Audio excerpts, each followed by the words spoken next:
Yeah. Hallelujah. All praise to the Most High. Yeah. 1 John 3:15 is real. You got hatred for your brother, no it count as a kill. Why you lying to the people? You just say what you feel. We the ones teaching truth, speaking scriptures that heal, yeah. Know that Babylon burn with the fire. Dead bodies in the street killed us all with the lies. Built up this country, yet we can't provide no jobs. So I gotta rob my brother for his Jordans cause they fly, yeah. Kill each other just to make it to the top. When the whites set the standard, all the blacks is trying to climb. Looking for the answer, thought the Bible was a lie. Till I realized the people in the Bible wasn't white, yeah. I had to read the prophet Jeremiah. The Jews is black, the mother suckers is lying. And I'ma say this one more time. If you got hatred for your brother, then you taking the life. We get paid for the destruction of our people.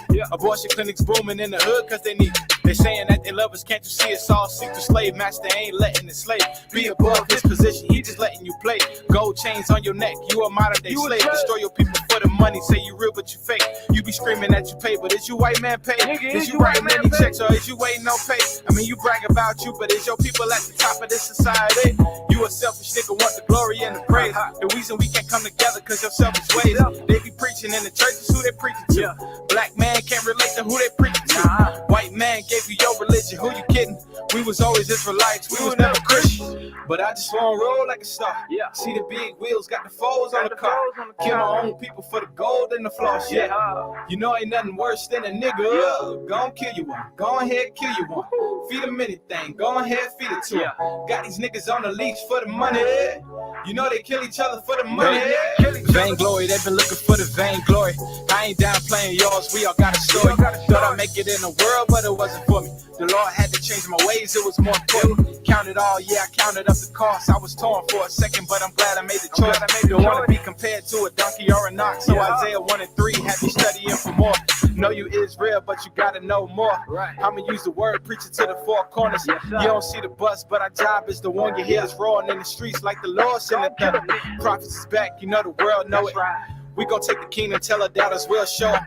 Up reading scriptures about 5 in the morning, but I'm hungry for the word, so I gotta keep it doing. Bootstrap, brothers with me. Israelites, we shutting down your city. Putting in the work, you know the Lord my witness. And if he take me today, he raise up my children.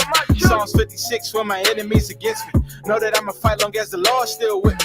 Walking in sin where them shoes don't fit me. Tried to save your life, found out you wasn't willing. Gone tomorrow, I see you here today. Don't wanna fall off, so Lord I pray. Hear my prayers and Lord keep me safe. Command my house and lengthen my days. Gave up my life just to follow Christ. And if I had another chance, I'd do it twice. The day you come back, that's what I pray at night. I got my brothers in the back screaming, yeah, that's right. But I just wanna roll like a star. See the Hey, Shalom, Shalom. All praises. We live, man. Wednesday night live. war zone. Hey, Shalom, Israel. Shalom to the children of Israel. This is your boy Shapar the Gadite, man. And we coming to you live on Warzone Wednesday with a mighty YAHAWAH'S camp. And we're here to bring you another lesson, another strong, mighty lesson, man. First of all, I want to start out. I want to give all praise, honor, and glory to Yahweh. Bahashem, Yahweh Shah, Barakatah, Barakatah Yahweh, Barakatah Yahweh Shah, Tawada Yahweh, Tawada Yahweh Shah, right? And we here to bring out a mighty lesson, man. I'm gonna let all the brothers introduce themselves, and we're gonna go around the panel right quick. Hey, Shalom, this is your brother Mahar. Shalom, Shalom, Israel. This your brother Yahshua ban Yahawah. Hey, Shalom, Shalom, Israel. Yahweh Shem Yahshua Barakatah. All praises, brother Yahshua. And that's the mighty YAHAWAH'S camp, man. So we here, man. We bringing this lesson out, man. And the Lord put it on my spirit here recently. He put it on my spirit to go into the fear of the Lord. That's something that we read constantly in these scriptures. I've been meditating on that actually here for a while now, and just to go into a little bit of background. So we're out teaching, man. We weekly we go out there and hit the highways and byways, And it's our job, man. We've been commissioned by the Most High through his son, YAHAWAH'S, to come through, man, and to bring in the lost sheep. And that's what we're out there for, man. We're trying to bring our family back. We're trying to build up the nation of Israel. So we was teaching the other day. One of the brothers was out there teaching the other day. And I was already meditating on this, but one of the sisters, she made a comment or a question, and she asked, she said, are we supposed to be fearing the Lord? We were out there teaching, and verses came out, precepts came out, and she said, well, are we actually supposed to fear the Lord? And I actually thought that was a good question, because we know, man, we read many scriptures. We know how the Lord feels about Israel, and we know that we are the chosen people, right? The Lord chose us. Matter of fact, we could pull some precepts for that. Could somebody give me Isaiah 44:1? And let's get Jeremiah 32, verse 40. Because we're the chosen people of Israel, man. We are the so-called Hispanics, the so-called Native Americans, the so-called African Americans. We teach that we make up the children of Israel, right? We fit the curses. We fit those people. We fit the people in the scriptures. So it's our job, man, to bring light to these scriptures and to wake up our people. So I just want to acknowledge a few scriptures and go into who Israel is and the covenant that we made with the Most High. Hey, I got you, King. Hey, the book of Isaiah, chapter 44 and verse 1. Yet now hear, O Jacob, my servant, and Israel, whom I have chosen. So we know the Most High, he's talking to Jacob, his servant. We know he's dealing with Israel, right? And that's the chosen seed. That's who the covenant was given to. Keep reading, King. God. Thus saith the Lord that made thee and formed thee from the womb, which will help thee. Fear not, O Jacob, my servant, and thou Jeshurun, whom I have chosen. You see, the Lord, he told us to fear not, right? He didn't, the Lord, you can read in the scriptures, he didn't put that spirit of fear on us. Yet where the subject that we're going into is, are we supposed to fear the Lord? The Lord's telling us in that precept, verse 2, he says, fear not, right? So keep reading on, King. Come. For I will pour water upon him that is thirsty, and floods upon the dry ground. I will pour my spirit upon thy seed, and my blessing upon thine offspring. So that's all I wanted on that. When it says, I will pour my spirit upon thy seed, that's what you're seeing, man. You're seeing the spirit of the Lord on Jacob's seed out here, man. Right? The men that hit the highways and byways, all our brothers that's building up in the spirit, right? All the brothers keeping these commandments, you know what I mean? Our mighty sisters, you know, the daughters of Israel, you know, taking care of the family, you know, holding the house down. You're seeing the spirit of the Lord being on our people, man. You're seeing a righteous remnant raise up, right? And that's what I wanted to go into as far as Israel being the chosen seed, being that elect seed and that righteous remnant. Can somebody give me that Jeremiah 32 and 40? All praise to the Most High, man. But the Lord, he made a covenant with Jacob, man. He made a covenant with the children of Israel. And as we start this lesson, I just want to acknowledge that and go into who the Lord's chosen people are and how we know we're the chosen people. Yeah, I can read it for you again, King. Come. Hey, the book of Jeremiah, chapter 32 and verse 40. And I will make an everlasting covenant with them, that I will not turn away from them to do them good, but I will put my fear in their hearts, that they shall not depart from me. So yeah, that's what this lesson's about. The children of Israel, we got the everlasting covenant. The Lord said, I will not turn away from them to do them good, but I will put my fear in their Salakia, but I will put my fear in their hearts, and that they shall not depart from me. And that's what I wanted to go into, man. I wanted to deep dive a little bit and kind of build up on this fear of the Lord, right? So basically, man, you know, you got fear. When you're dealing with fear, it's going into terror. It's going into being scared, right? and I was meditating on this all week. You got different kind of fear out here, right?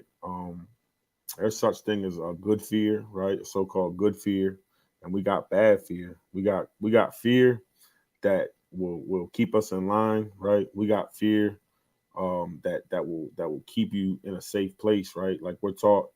One thing my father taught me, man. He said a little saying he used to say, you need to know when to be a sheep and when you need to know when to be a wolf, right? So you need to be wise out here. You need to make wise decisions.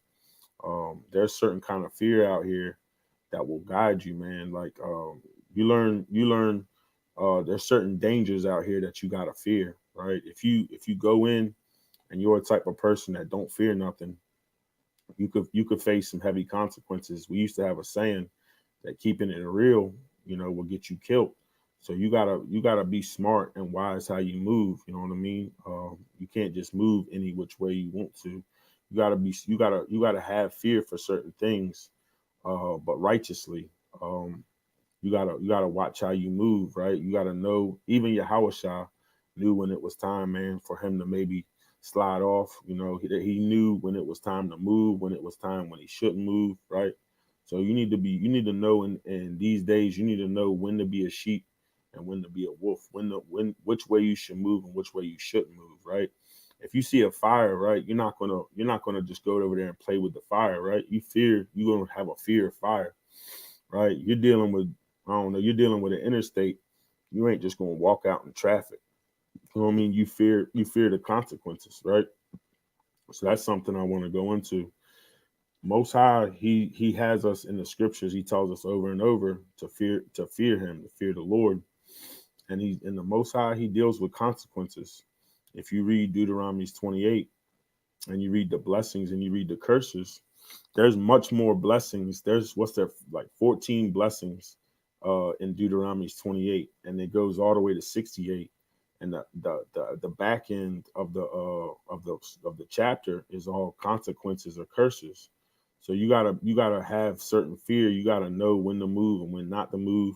And the Lord, he's dealing with that kind of fear to keep us in check.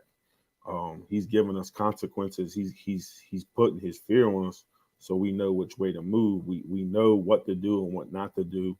He's giving us warnings. He's telling you, like, look, if y'all deal with certain things, this is what's going to happen. If you stay righteous, follow my commandments, you're going to get blessings. But if you don't fear the Lord, there's going to be consequences for you. And that's all up and down the scriptures. So I just want to get into a few precepts, get into a few different topics. And basically, man, in a nutshell, we're supposed to fear the Lord, right? It's in the scriptures on and on.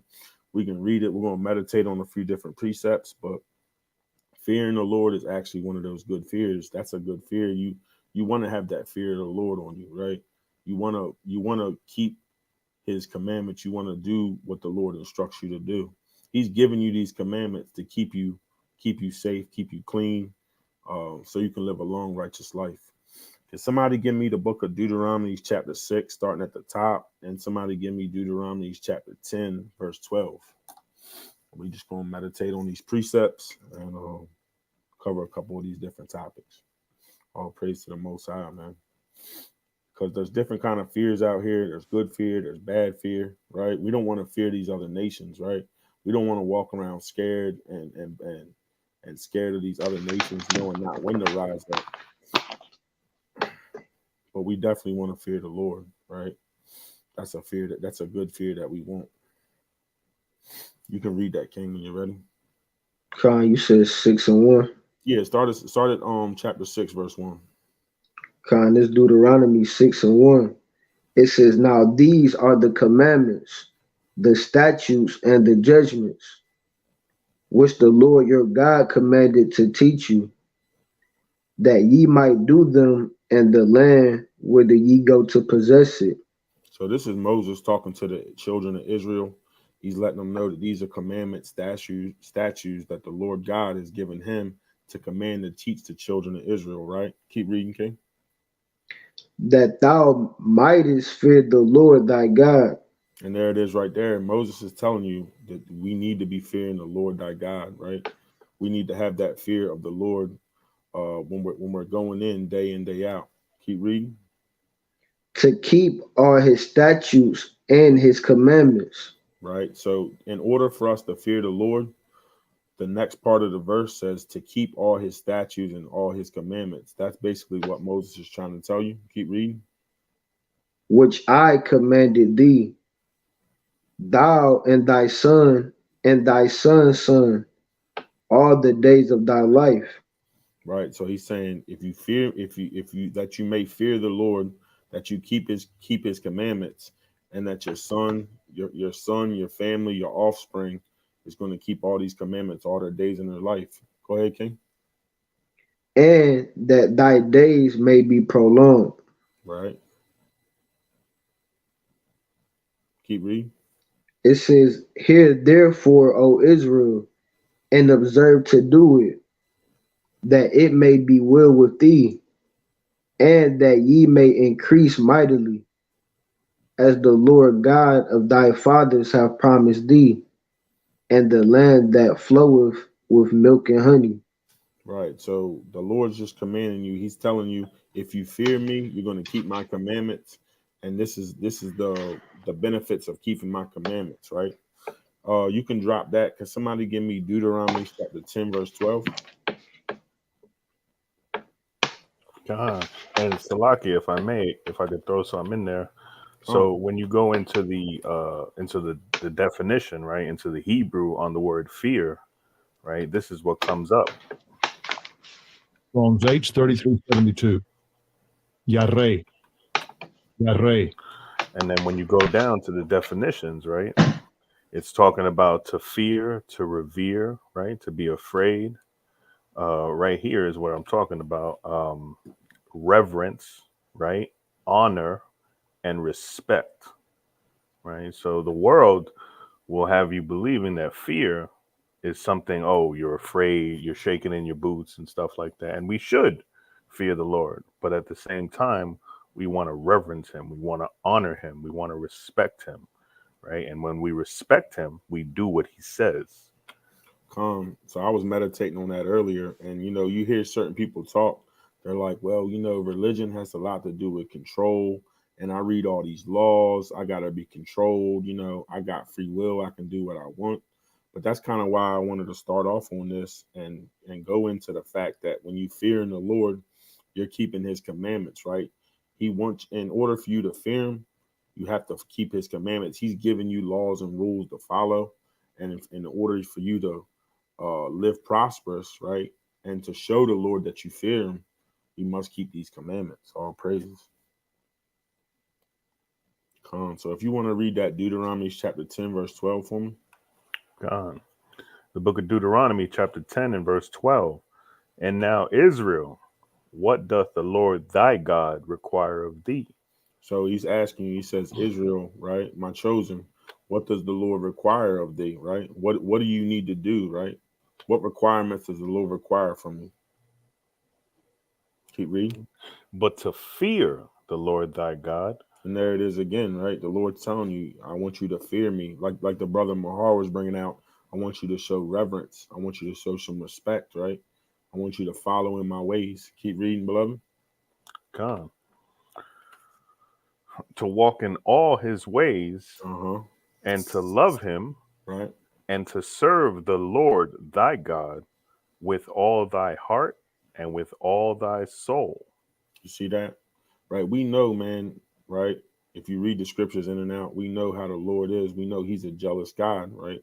So he's asking you, right? You're his chosen seed line, right? He chose you out of all the nations in the world. So he's telling you, he's saying, what I want you to do, right, is I want you to fear me. I want you to walk in my ways, love me, and to serve me, right, with all your heart and all your soul. Me, man, I don't really think that's a big ask, being that all of these nations in the world, out of the 18 nations, right, he chose us. He chose his elect. He chose the children of Israel to follow him, right? So we gotta be mindful, right, that we're the chosen seed, right? The Lord's going to make certain requirements of us. We go into it all the time, right? These other nations, they can do it. They can do whatever.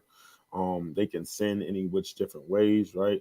but they don't have to follow the Lord's commandments like we do. The Lord looks at us in a different way. He looks at us like we're his firstborn, right? According to the scriptures. So we have to walk in all his ways and love him with all our heart, right? Can somebody give me Ecclesiastes chapter 12, verse 13? And can another brother give me the book of Psalms, chapter 111, verse 10? Right? Because we got certain requirements, man. We have duties, right? If we're going to follow the Lord, right? Salaki, what was the second one? Psalms chapter 111, verse 10. I got Ecclesiastes. Khan, bring it out, King. Khan, it's the book of Ecclesiastes, chapter 12 and verse 13, right? Or you want to start at 10? Where you want to start? 13? You start at 13, King. All right, you start at 13. Let us hear the conclusion of the whole matter. Fear the Most High and keep his commandments. Khan, so again, man, I'm just trying to prove a point that we are actually supposed to fear the Lord, right? You see it often in the scriptures, right? He says, let us hear the conclusion of the whole matter, right? Fear God, right? And keep his commandments, for this is the whole duty of man. Read that 14, King. Khan, verse 14. For the Most High shall bring every work into judgment, every secret thing, whether it be good or whether it be evil. You see that? So we gotta be mindful, man, that the Lord, he's going to bring judgments, right? He has we got a day of judgment that we gotta look forward to, man. So we got to keep the Lord's commandments. We got to keep that fear in our heart, and we got to know, man, that everything we do, man, right? The Lord's looking upon it, right? He's got angels doing his work. He's got angels watching over us. So we got to make sure, man, we stay in these commandments, right? We got to make sure we fear the Most High, especially being the chosen seed, right? Being the chosen children, right?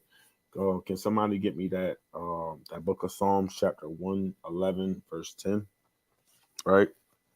Because I want to go into what does the fear of the Lord do, right?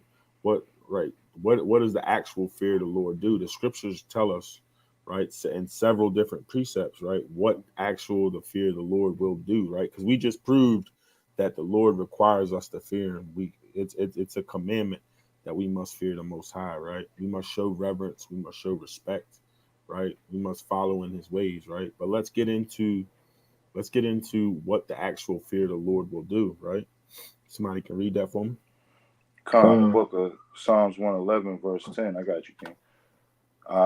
The fear of Yahawah is the beginning of wisdom. Right. So the fear of the Lord is the beginning of wisdom, right? Wisdom starts at fearing the Lord, right? Humbling yourself down, putting your fear into the Most High, right? Following in his ways, right? That's where your wisdom starts at. That's where all your understanding is going to start at. Keep going, beloved. A good understanding have all they that do his commandments. Keep reading. His praise endureth forever. So it says, a good understanding have all they that do his commandments, right? And I was meditating on that earlier, right? I had a little back and forth last week with a so-called Christian pastor, and I was going into why we need to keep the commandments. And one of the things he asked me was, he said, what does that have to do with salvation, right? But with what we just read, it says that the fear of the Lord is the beginning of wisdom. A good understanding have all they that do his commandments. See, the Christian church, they're not teaching this, right? They don't look at these precepts. They don't have this understanding. It says a good understanding have all they that do his commandments, right? If the church is not teaching you to keep the commandments, then that means all their people is not walking around with a good understanding, right? It's in a paraphrasing, right? It's saying that you're thinking properly and you're understanding properly if you're keeping his commandments, right? The commandments, if you go into them, it's giving you a clear way to think. If we go and we teach against the commandments, or we teach not the commandments, then we're not doing what the Lord told us to do, right? The Lord told us to teach our people the commandments so our people can have a good understanding, a good wisdom, a good knowledge of things, right? If you're not teaching the commandments to people, they don't know what to eat. They don't know how to handle their brother, right? They don't know which way to move. right? They're not looking at the high holy days. They're not looking at the Shabbat. Should they take a day of rest or not, right? They got an evil heart towards each other, right? Just looking in the past, I was meditating on this earlier. If we had that fear of the Lord, right, and we had that good understanding and we were keeping the commandments, imagine how much of our history would have just come out different, right? Imagine what would have happened in the garden if they would have had actual fear of the Lord, like the real fear of the Lord when he told them not to do stuff. Imagine our ancestors and our forefathers, all the things that they could have avoided if they had true fear of the Lord, right? And they didn't walk into their sinful ways, right? They're not dealing with idolatry. They're not praising other gods. All these different things. We have to have that good understanding, beloved, right? This is why we have to fear the Lord wholeheartedly, like the brother Mahar was bringing out. We have to have that reverence for the Lord. We have to have that respect, right? Just when you like, when you're facing tough times, and you're facing times of temptation, right? If somebody will somebody give me Sirach chapter 2 verse 1, right? But when we're facing tough times, man, right, we have to remember that fear of the Lord. We have to fear the Most High, right? Because those tough times, right, you're thinking you're falling, right? You got temptation picking at you. You got different things. You're like, man, right? What am I going to go through? How am I going to fight through this, right? We remember that we got to remember the Lord that we serve, the power that we serve, right? And we got to keep these commandments and fear the Lord, right?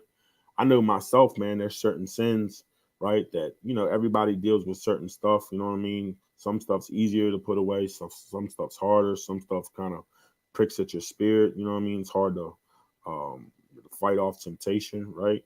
But when you think about that fear of the Lord, you're like, man, I'm not going back to this. I'm not going back to that.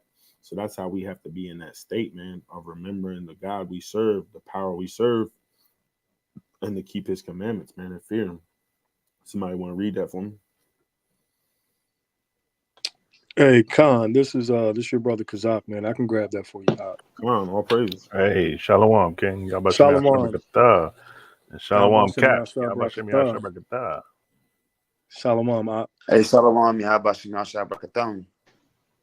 Khan. So this is the book of Ecclesiastes, Sirach, chapter 2 and verse 1. My son, if thou come to serve the Lord, prepare thy soul for temptation. Right, and that's a strong precept, man. That's something that the captain was going in on one of his videos earlier, man. Right, Saturday, he was going into if you step into this work, man, and you plan to serve the Lord, right, and you're gonna face temptations, man. Right, you're gonna go through certain temptations, but we have to prepare ourselves for that. See that we have to be mindful and we have to be prepared for the certain temptations we're going to endure. That's why fearing the Lord is so important, right? We have to be mindful of this walk that we're in. We have to know what we're getting ourselves into, and temptation, that's just a part of it. You're going to walk into that, right? Can somebody get me the book of James chapter 1 verse 12, right?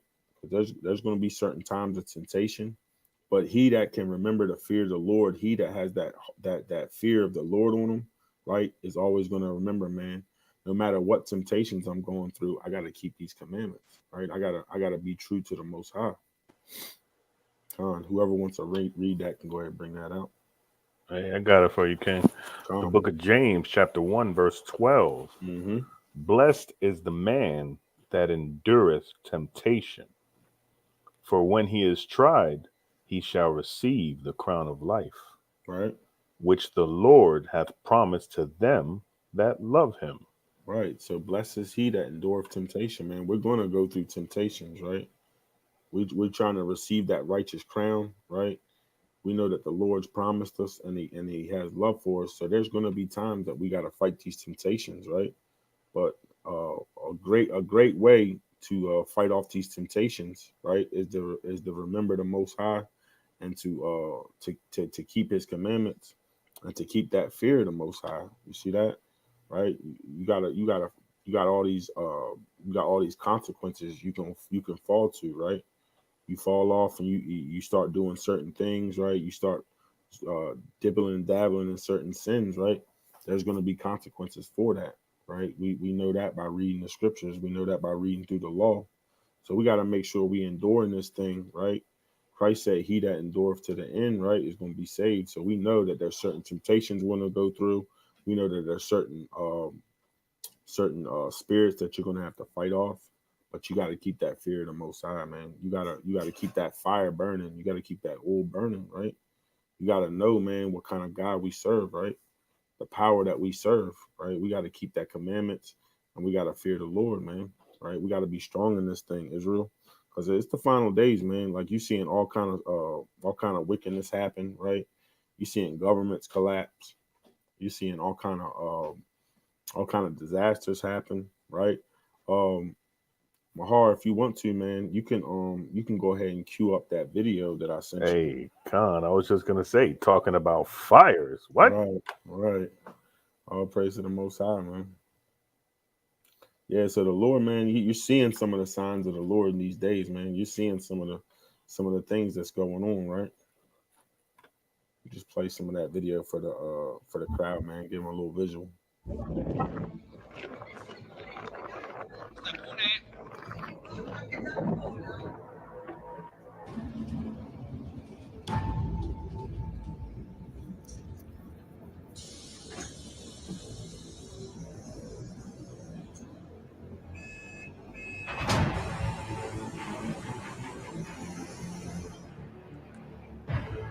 Oh,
Oh, fuck.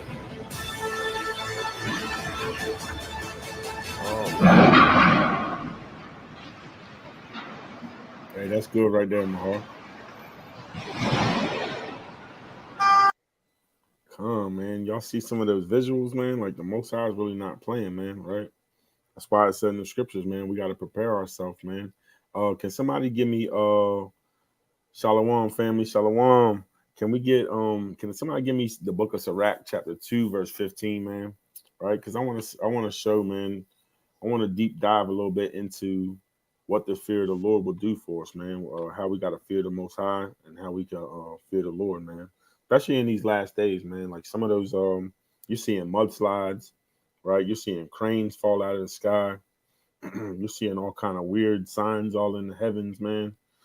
You're seeing the sun, the moon is looking funny out here. So we really got to prepare ourselves, man, and make sure, like I said earlier, we keep that oil burning and we remember the Lord's commandments and remember to keep that fear of the Most High, man, especially in the times that we're living in, man. All this information that we're receiving. All praises. Somebody want to read that Sirach chapter 2, verse 15? Khan, I got it. It says, they that fear the Lord will not disobey his word. You see that? You got the fear of the Lord. You're not going to disobey his word. You're going to stay true to these commandments. Keep reading. And they that love him will keep his ways. You see that? What's that sound like, right? That sounds just like John, 1 John chapter 5, verse 3, right? they that love him will keep his ways, right? If you love the Lord, you're going to keep his commandments, man. Plain and simple, right? Keep reading. They that fear the Lord will seek that which is well pleasing unto him, Uh-huh. and they that love him shall be filled with the law. You see that? We got to fear the Lord, man, and we got to love him, man. That sounds kind of, when I read that, man, I always get thrown off. I'm like, so we got to fear the Lord and we got to love him, man. But that's how it is when you're dealing with authority, man. That's how it is when you're dealing with power.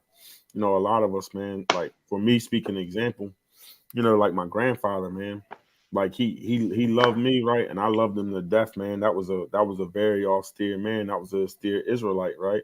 But I always had a certain fear of him. He was an austere man. I knew when he said something, his rules weren't no games. I knew when he said something, he wasn't playing.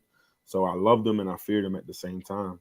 That's kind of how we got to deal with the Lord, man, right? We got to love him, but we got to fear him, man, right? Because we see in the visuals, we see every day, man, what's going on in society, right? I got some other videos I'm going to pull up later on that the Lord ain't playing with us, man.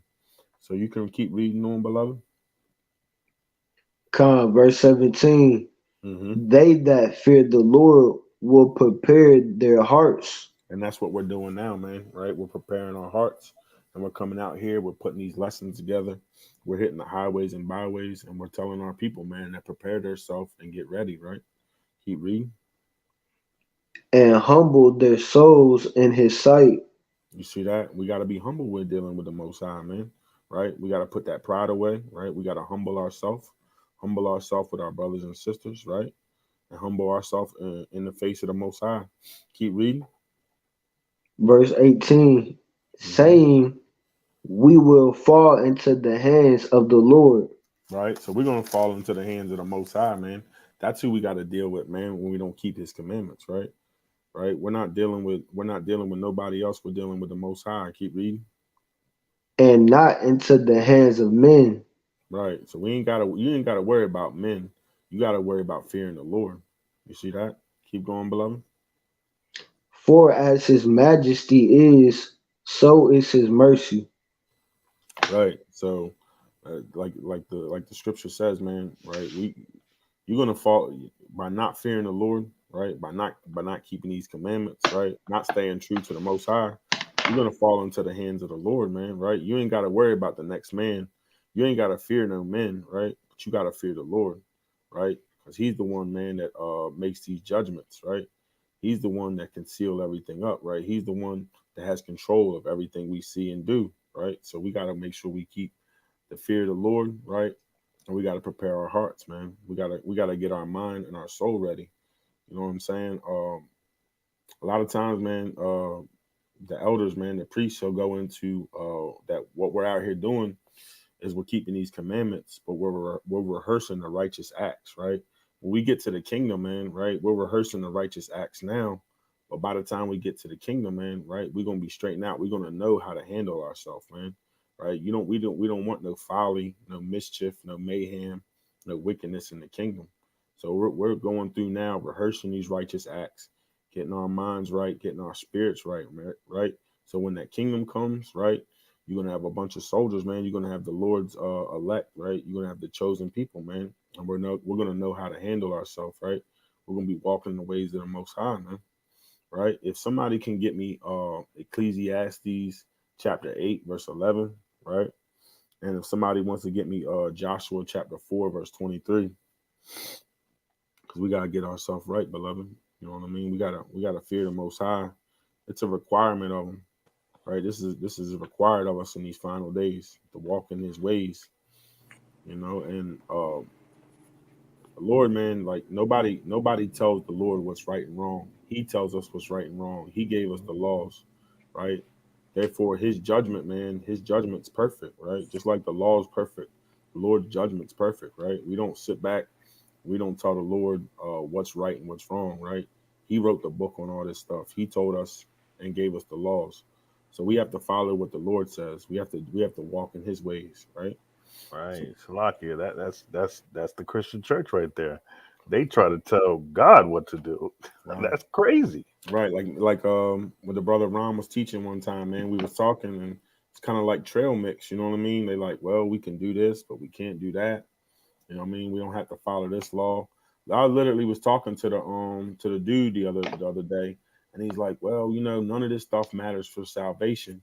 And we were standing out front of a jail, and when he walked off, I started thinking, I'm like, if we're standing out in front of the jail, and none of these guys out here, all these guys is locked up, right? They're doing all kind of stuff that got them locked up, right?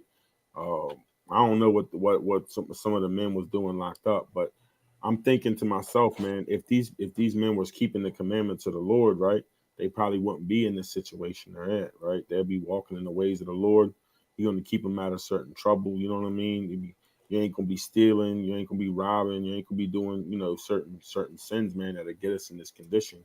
The Christian church don't teach that, man. That's why nothing keeps changing. They're not telling our people the ways to walk in. They're not telling our people to fear the Lord. They're saying just have faith, right? Just call on the name, right? They're not going into the other side of it. According to Revelations, we got to have the faith and we got to have the commandments of the Lord, man. This is why nothing really seems like it's changing for our people, because nobody's teaching them which ways they should walk. Nobody's teaching them that they got to keep the commandments of the Most High and to fear the Lord. Hey, Salakia. I got a precept. Come on, bring it out. I don't know if you planned on using Proverbs 1 and 7. No, bring it out, King. Come. This is the book of Proverbs, chapter 1 and verse 7. This is dealing with the Christian church, if you think about it. It says, the fear of the Lord is the beginning of knowledge, but fools despise wisdom and instruction. It's like when you talk to some of the Christians and you say, yeah, we have to have faith in, you know, the Hamashiach, but we also have to keep the commandments. It's almost like they get upset and they get like offended and they start saying, well, what are the commandments? I bet you can't tell me. And it's like the idea of keeping the commandments is bothersome to them. That's why it says fools despise wisdom and instruction. They want to do what they want to do. And I yield. Hey, Chazak, can you give me Proverbs 3 and 5, right? Because that's a beautiful point, right? Yeah, they don't teach our people, man, the ways they should walk, right? They teach our people that they can just do whatever they want, right? And as long as they, you know, show up in church on Sunday, or they do these certain things or do those certain things, right? They're not giving them the fruit of life, man. They're not giving them the ways for them to walk. So we tell our people this, right? And you see like a spirit rile up on our people. Well, I'm not being controlled. I'm not putting on modest apparel. I'm not putting the pork down, right? They're not teaching our people to fear the Lord. They're not teaching our people these commandments, right? Our people think that they start to go off. If we don't teach our people the ways that they should walk and that we need to fear the Lord, keep his commandments, before you know it, our people's going on their own ways, right? They're saying, well, I'm a Christian, I go to church, but, you know, I deal with this, or I deal with that, or I celebrate Christmas, or, you know, I look at these things online, or I look at those things online. Before you know it, man, they got their own doctrine, and the commandments is not even a thing. I remember when I was younger, I asked my dad one time, I said, man, what's all those things that the Lord's telling us in the beginning of the Bible?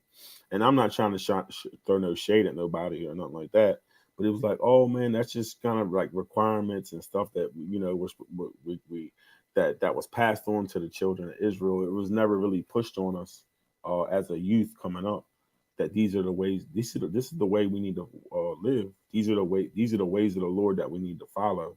So it's kind of like a stumbling block for our people. It kind of keeps them in sin when nobody's telling them, look, man, this is the Lord. We need to fear him. We need to keep these commandments. We need to walk in these righteous acts, man.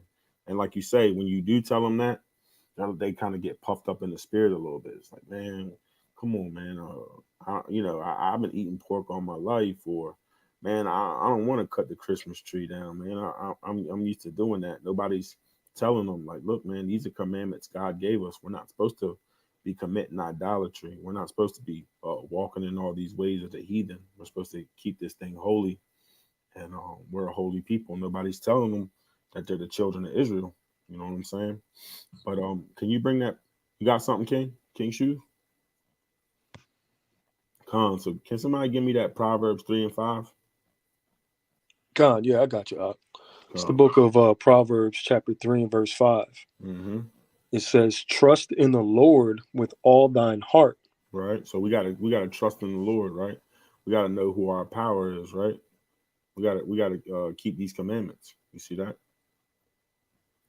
"And lean not unto thine own understanding." What the Proverbs say? And lean not unto thine own understanding. You see that?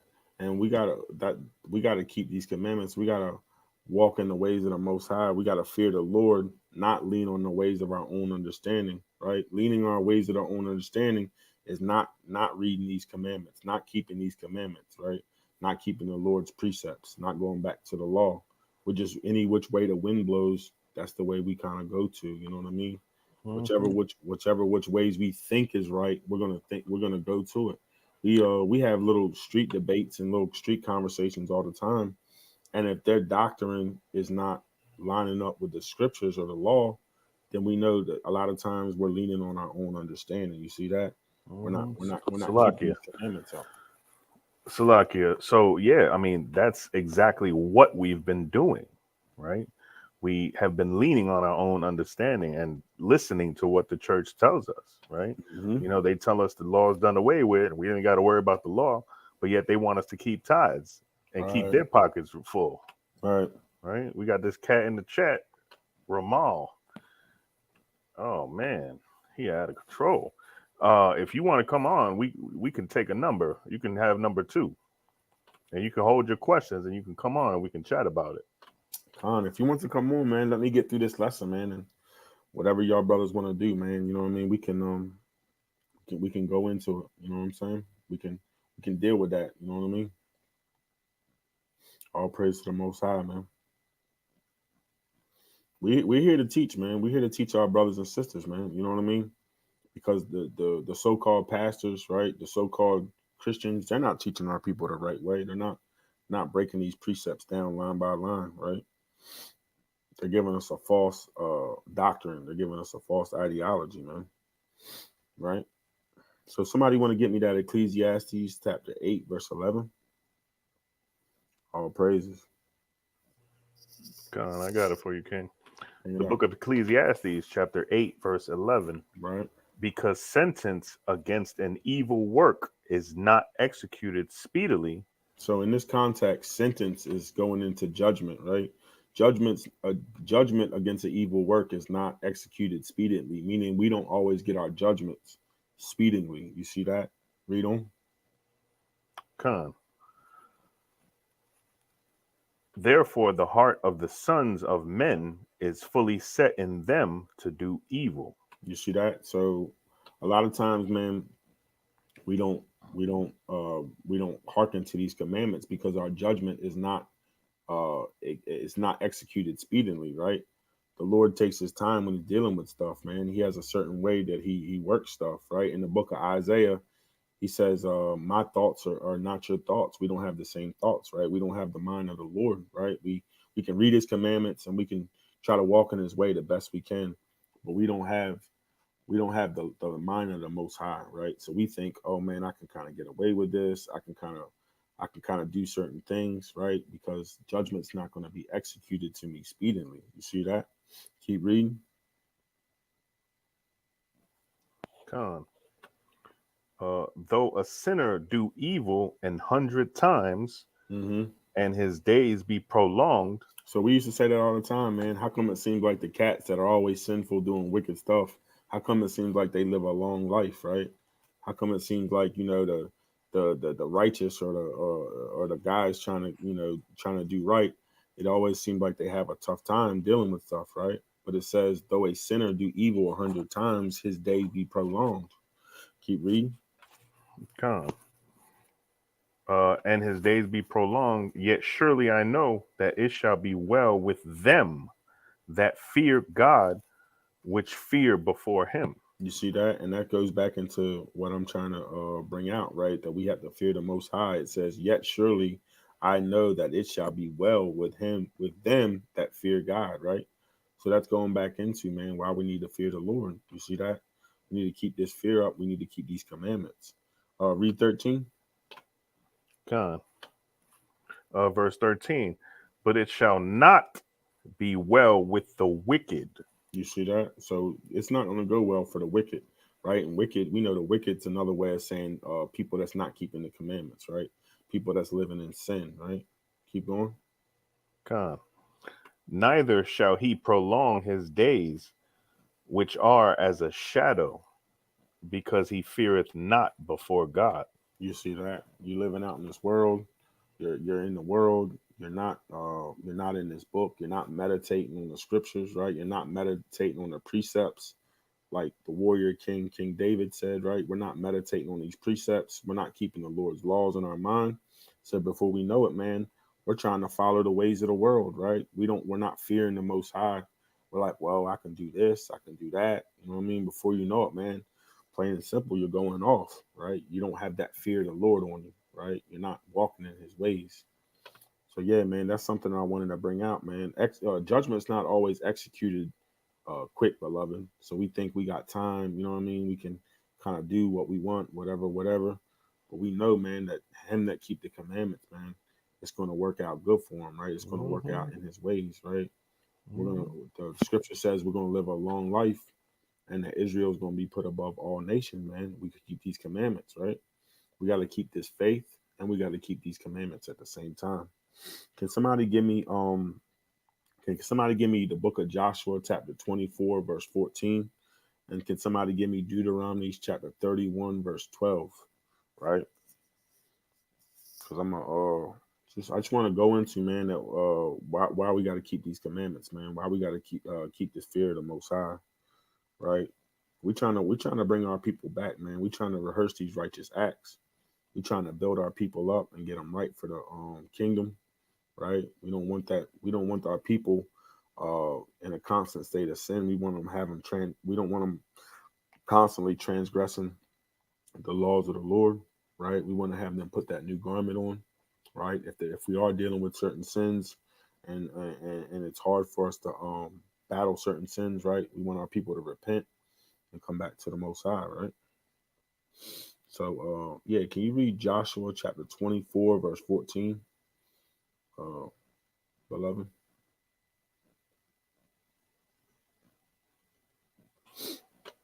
I got it. The book of Joshua, chapter 24 and verse 14. Right. Now, therefore, fear the Lord. You see that? There it goes again. This is the mighty warrior Joshua, man, the Ephraimite. He's telling you, right? He's saying, now, therefore, fear the Lord, right? Keep reading. And serve him in sincerity and in truth.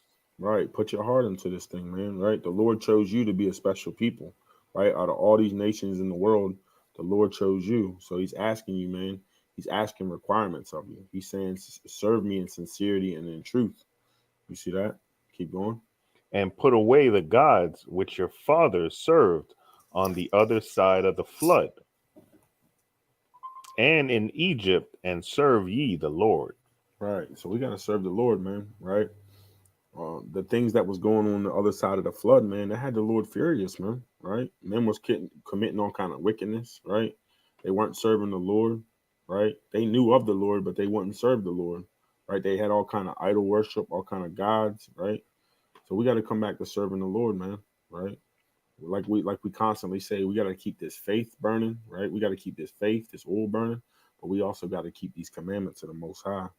You see that? Can somebody give me that Deuteronomy chapter 31, verse 12, right?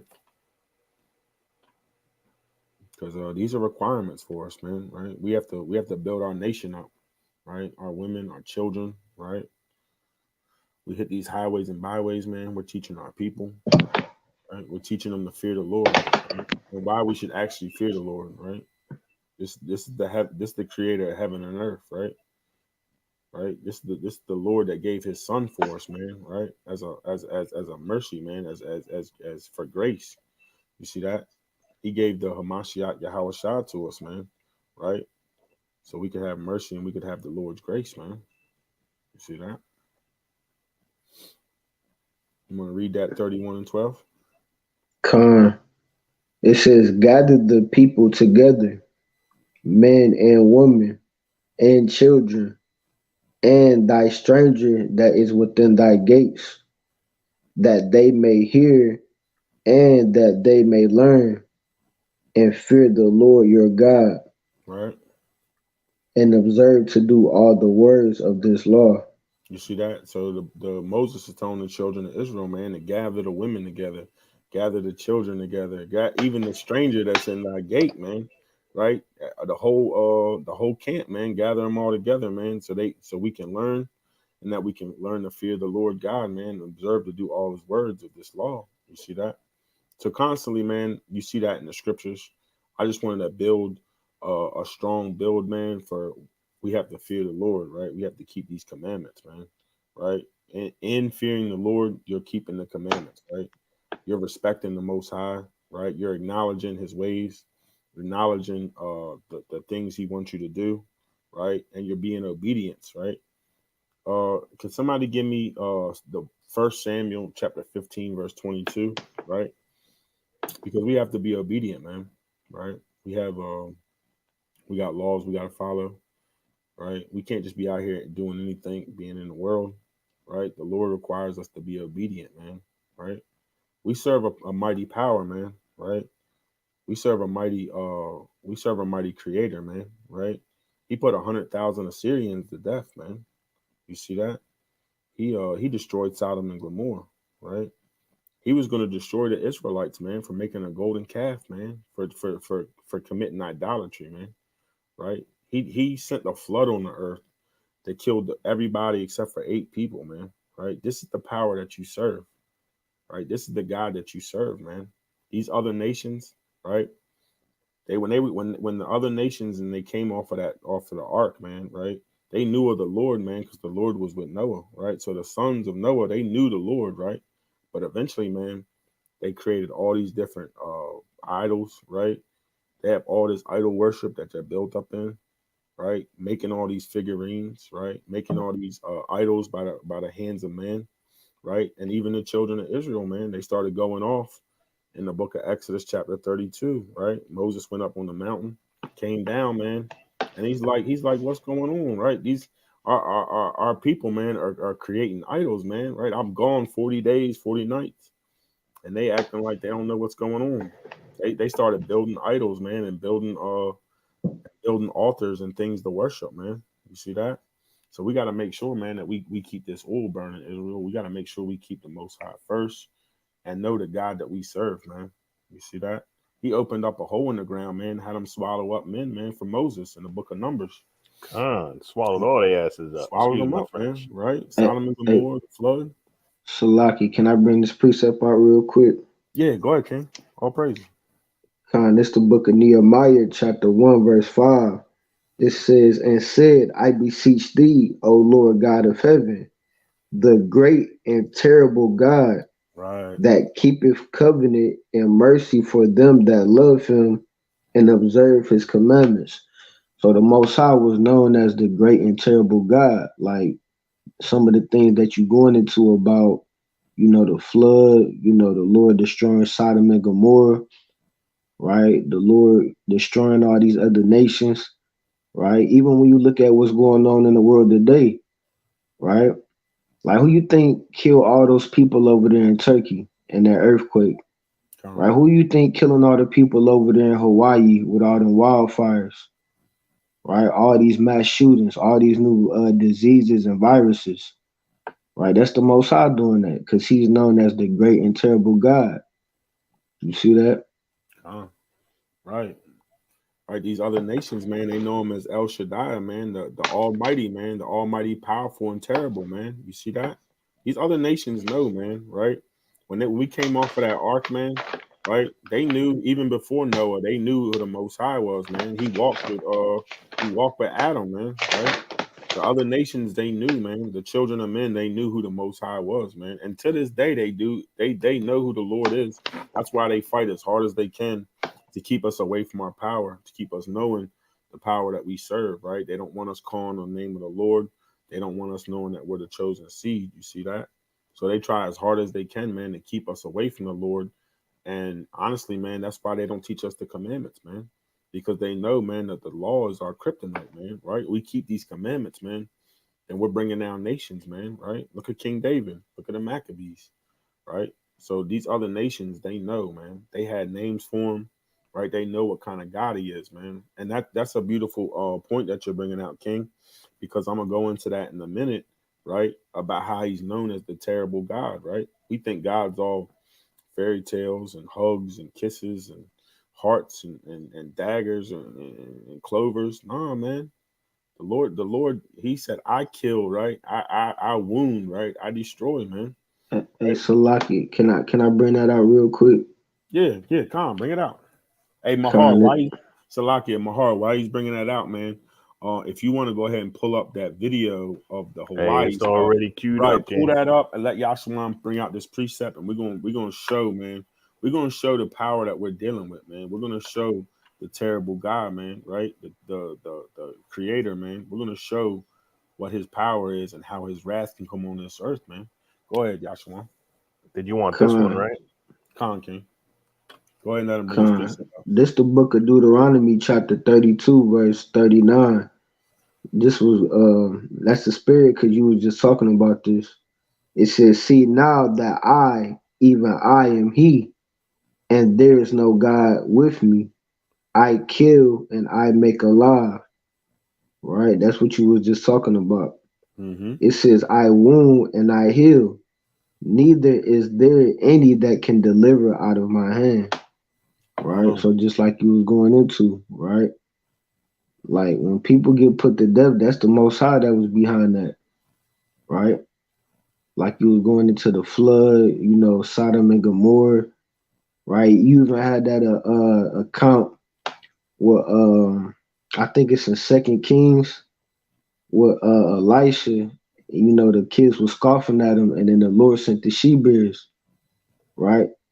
And they put the little kids to death. Right? You see that the Most High did that, right? So everything that's going on the earth, right? Every single day is a large amount of people that's getting put to death, and the Most High is behind all of that, right? Like you was going into about the church, they want you to believe that God is all love and everything all sweet, but every single person that die every day is by the hand of the Most High, right?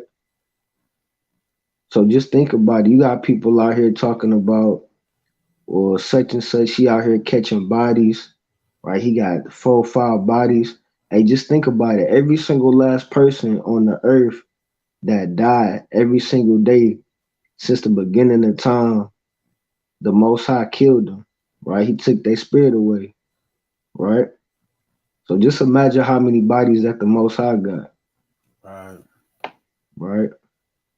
But that was it on that. Hey man, the great and terrible, man, right? The Almighty, man, right? We gotta really, Israel, right? I tell you today, beloved, we gotta realize that the power that we serve, man, right? The Lord's not about a bunch of games, man, right? He wasn't playing, man. He put 100,000 Assyrians to death, man. You see that? He killed 3,000 of the children of Israel. If Moses had to come to him, right, and plead with him, right? If not, man, he was going to destroy all the Israelites and just keep the children of Levi around. You see that? This is not a power. This is not a God to be played with. You see that?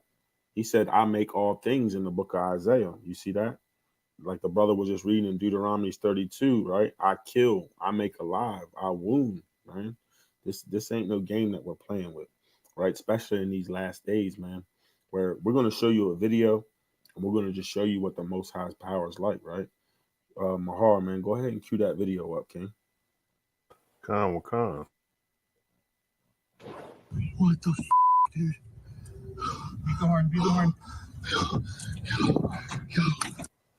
Only on 6, incredible video tonight as we get an exclusive look into the heart-stopping moments. This video out of the horror in Hawaii. A South Florida man who lives there documenting as he and others escape that apocalyptic-looking zone hit by the wildfires. We want to get right on over to NBC6 reporter Jessica Vallejo, who joins us live in the studio with more on this harrowing story. And we see it all there unfolding in part in video, Jessica. Yeah, guys, this man is from Miami. He's actually a Belen and FIU graduate who moved to Lahaina just 2 years ago. And he was one who escaped the harrowing raging walls of fire warning. The video you're about to watch is hard to see.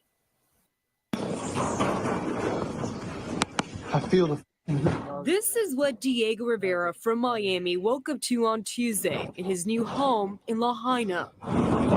Fire flares were going through his window. He knew he had to get out. These were the terrifying moments Rivera faced while escaping the raging walls of fire. Let's go!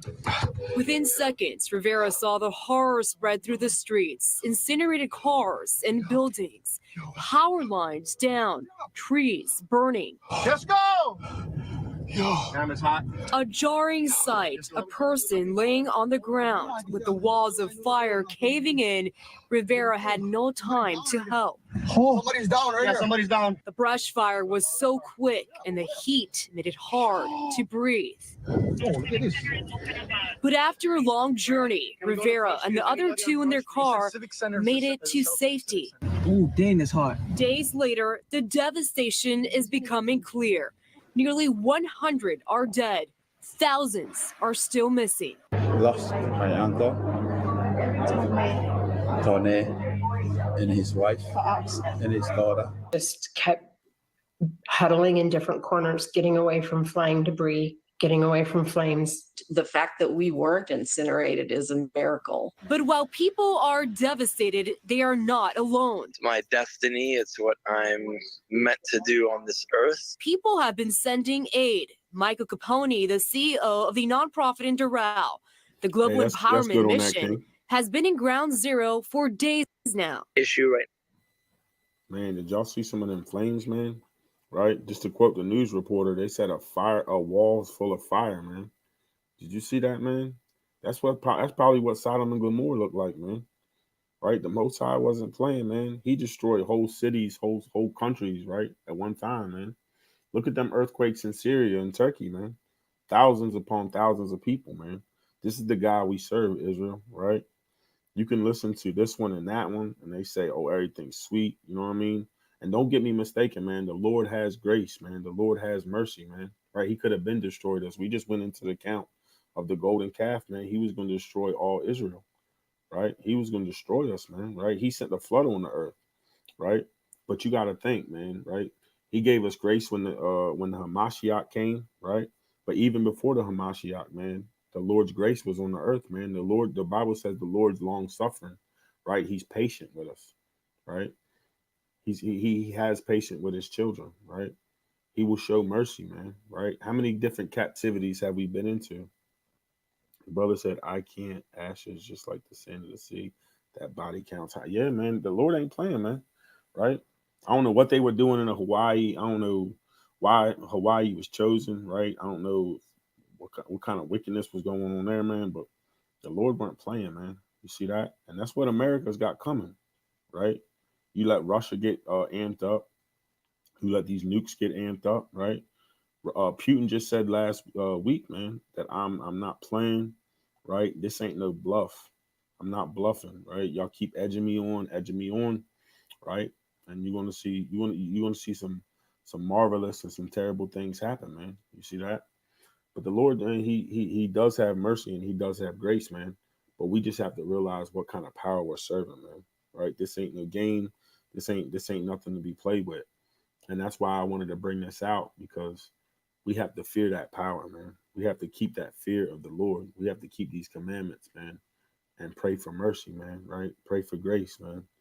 Pray that, you're not going to see that. You and your family aren't going to see that kind of destruction, man. Because that was a crazy scene, man. That looked like something out of a horror movie, man. The Lord ain't playing. He burning up whole cities and whole towns at one time. So we got to realize what power we're serving. You got something, King? Khan. So let me go ahead. Khan, no, y'all had a quick precept. Bring it out. Just going into what you was talking about. This is the book of Psalm, chapter 9, verse 16. The Lord is known by the judgment which he executed. The wicked is snared in the work of his own hands. Right? So that was just what you was going into, right? So it said the Lord is known by the judgment that he executed, right? Like in these last days, a lot of people don't believe in the Most High. That's why in Psalm it say the fool said in his heart that there is no God. So if there's no God, then who doing all this destruction? Right.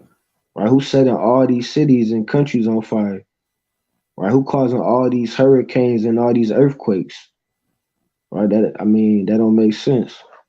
Right? Hey, go ahead. You had something else on that, King? No, that was it on that. So can you imagine, man, being an archaeologist, right? Can you imagine being an archaeologist and that video we were showing where they found all the when they found the results of the Passover, man, and all them babies, man, all them firstborn of Egypt, man, inside of graves, right?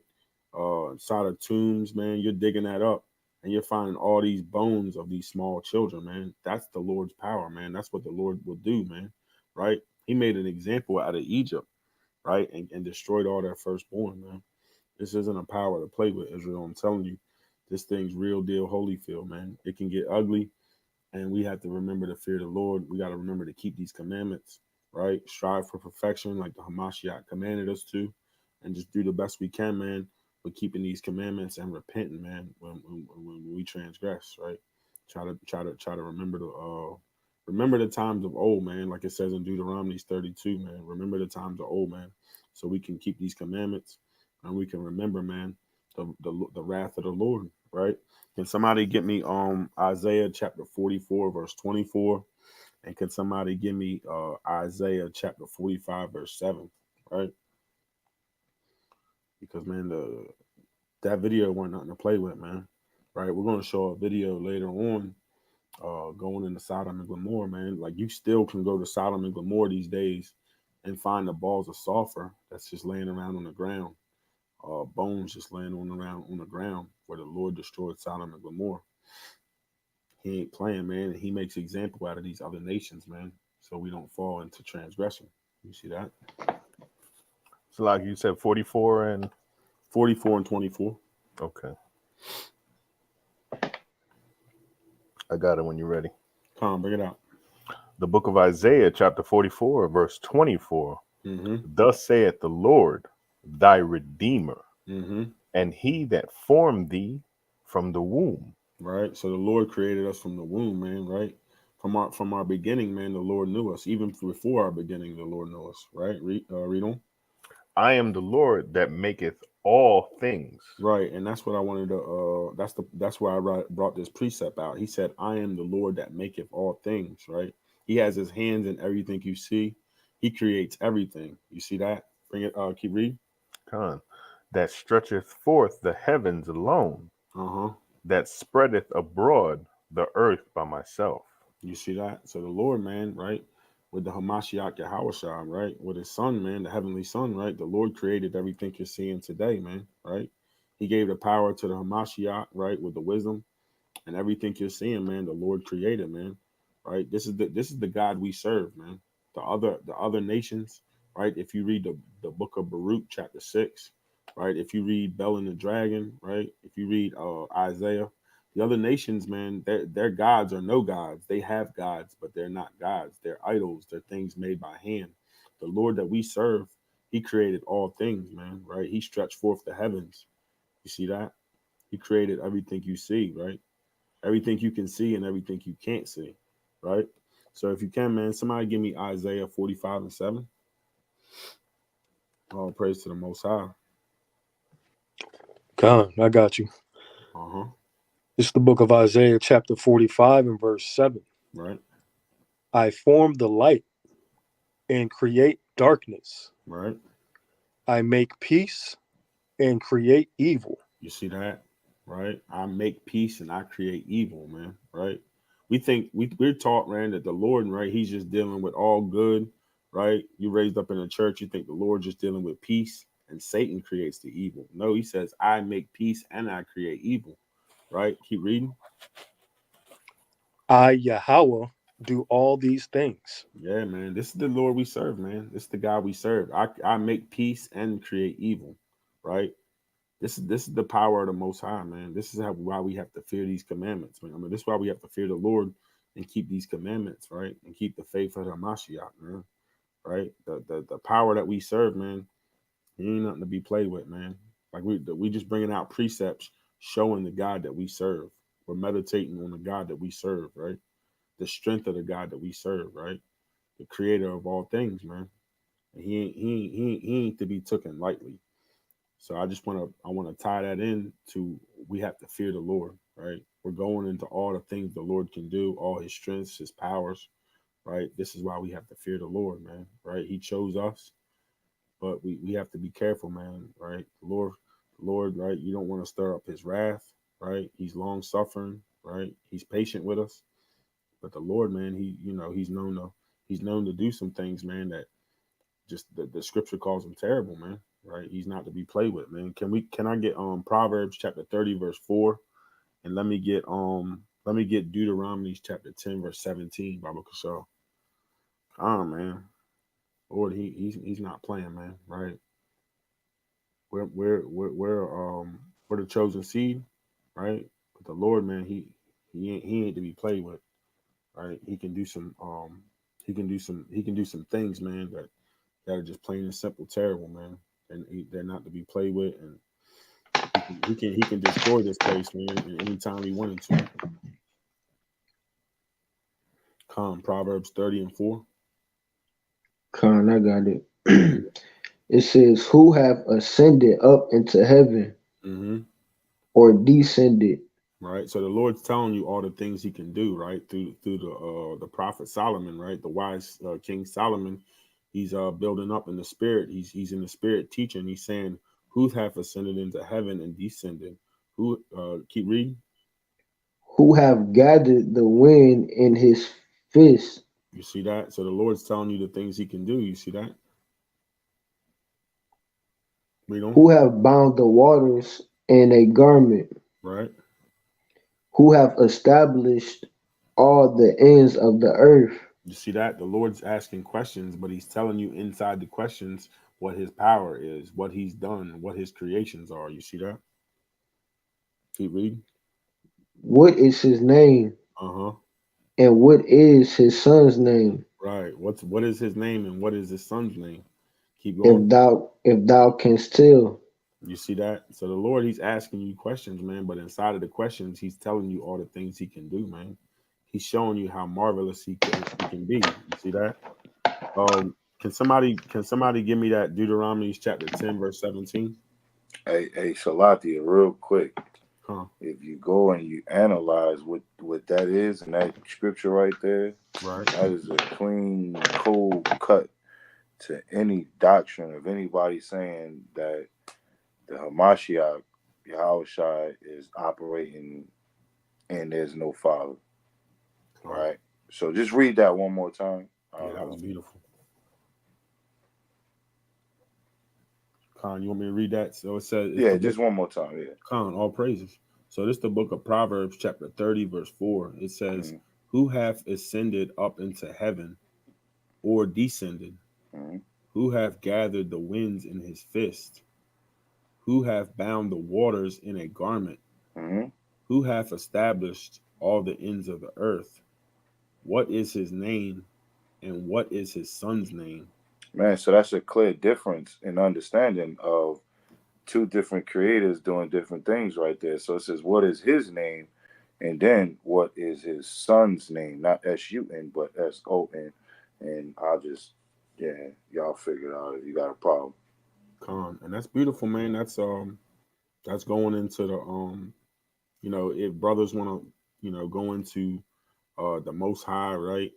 And they're only dealing with the Most High, man. It says in that scripture, what is his son's name? You see that?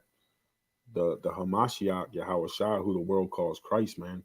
He's talked about all through these scriptures, man, right?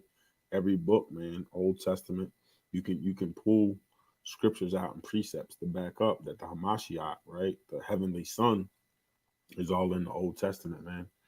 right? And the Lord's he's proven to you, man, his powers and his strength right there, right? He's asking. Yeah, Salakia, not even just that, but it also shows that when they say the Son and the Father are the same, they're not. Because it says, what is his name and what is his son's name? Exactly. So there's a clear distinction in a difference. And I yield on that. But yeah, that's a powerful cut to that doctrine right there, bro. That was powerful. When I read that, I knew that was strong, and I had to add that into that add this into the lesson, because the Lord, man, he has these sayings, these dark sayings, these parables, right? And he's shedding light onto it to the servant, to the Most High, right? What's it saying? Amos, right? I give my secrets to the prophets. I'm paraphrasing here, of course, right? But he said, I shed my I teach my secrets to the prophets, right? We meditating on these scriptures, man, day in, day out, right? And I tell all my people, right, the children of Israel, right, let's get into this word, man, and build up on these scriptures, man. But can somebody give me Deuteronomy chapter 10 verse 17, right? Because like the brother Yahshua was coming into, man, the Lord, man, in the scriptures, he's called terrible, man, several times. He's not a bunch of games, not a bunch of he's not to be played with, right? The Lord's called terrible in the scriptures. I got you, King. Come. Hey, Deuteronomy chapter 10 verse 17. For the Lord your God is God of gods. You see that? And Lord of lords. Right. A great God, a mighty God, and a terrible. You see that? He's a terrible. You see that? Keep reading. Which regardeth not persons, nor taketh reward. You see that? You can't bribe the Most High, man. Right? He don't have respect for persons. He don't regard no persons, right? The scripture says he's a mighty God. He's terrible. You see that? A great God. Lord of lords, God of gods. So we just meditating on, man, the God we serve, man, right? I started out talking about, fearing the Most High, why we need to fear the Most High. But now we're going into who do we serve, right? Who is this God that we fear? You see that? We're going into the flood. We're going into the things that he can do, his powers, right? And now the Lord, man, we're going into precepts where the Lord's telling you, man, what his abilities are, who he is, right? He's stating his claim. He's telling you right now, this is who I am. These are my actions, right? Can somebody give me the book of Psalms, chapter 65, or Salakia 66, verse 5, right? Because this is a mighty God we serve, man. We used to have a song in church called It's a Mighty God We Serve, right? What did it say? This is a mighty God we serve. Heaven and earth rejoicing, right? And what is it? The angels, they rejoice him, and heaven and earth. The angels bow to him, and heaven and earth rejoice him. You see that? So this is a mighty God that we serve, man. He's not to be played with. Hey, guy, you only growing up in them old school churches to know something like that, my brother. What a mighty God we serve. What a mighty God we serve. I'm gonna stop right there. See that? Hey, the Spirit, man. Like, yeah, man. What a mighty God we serve. Heaven and earth rejoice him, right? The angels bow before him, man. You see that? We put him in our hymns back in the day, man. Now you tell me we're not the children of Israel. You see that? We put them in our songs and our hymns. Hey, Salaki, let me find out y'all was in the choir. Tuesdays, man. Tuesday night, man. Hey, ask Gadite Gabar, man. Hey, listen, had to be, man. You hear me? I had the hard bottoms on, man. Oh man. Hey, Tuesday night, man. Right? Come. Say, hey, Salakia. Somebody give me Psalm 66 and 5. Bible Kasha. Come. I'll read it right quick. So this is the book of Psalms, chapter 66, verse 5, right?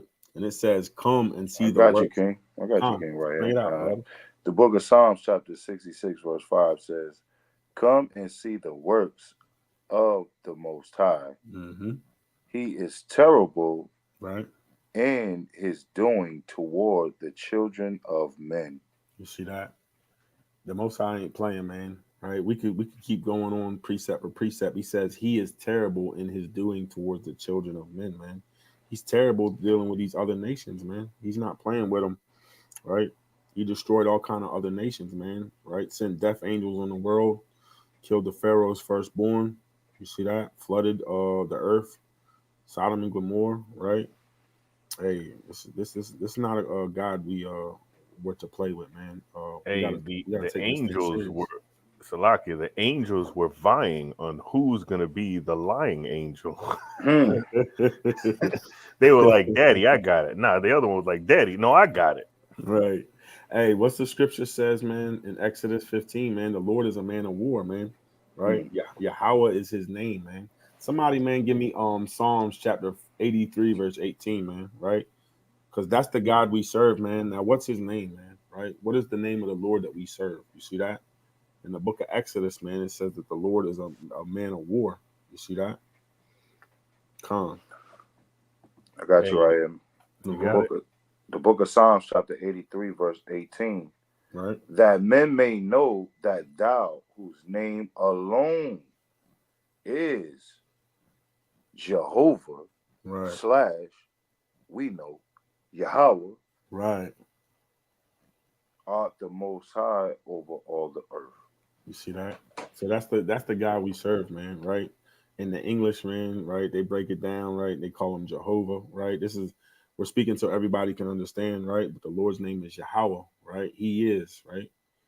So that's the God we serve, man, right? We gotta know who we're serving here. You see that? What kind of power we're serving, man. All praise to the Most High, man.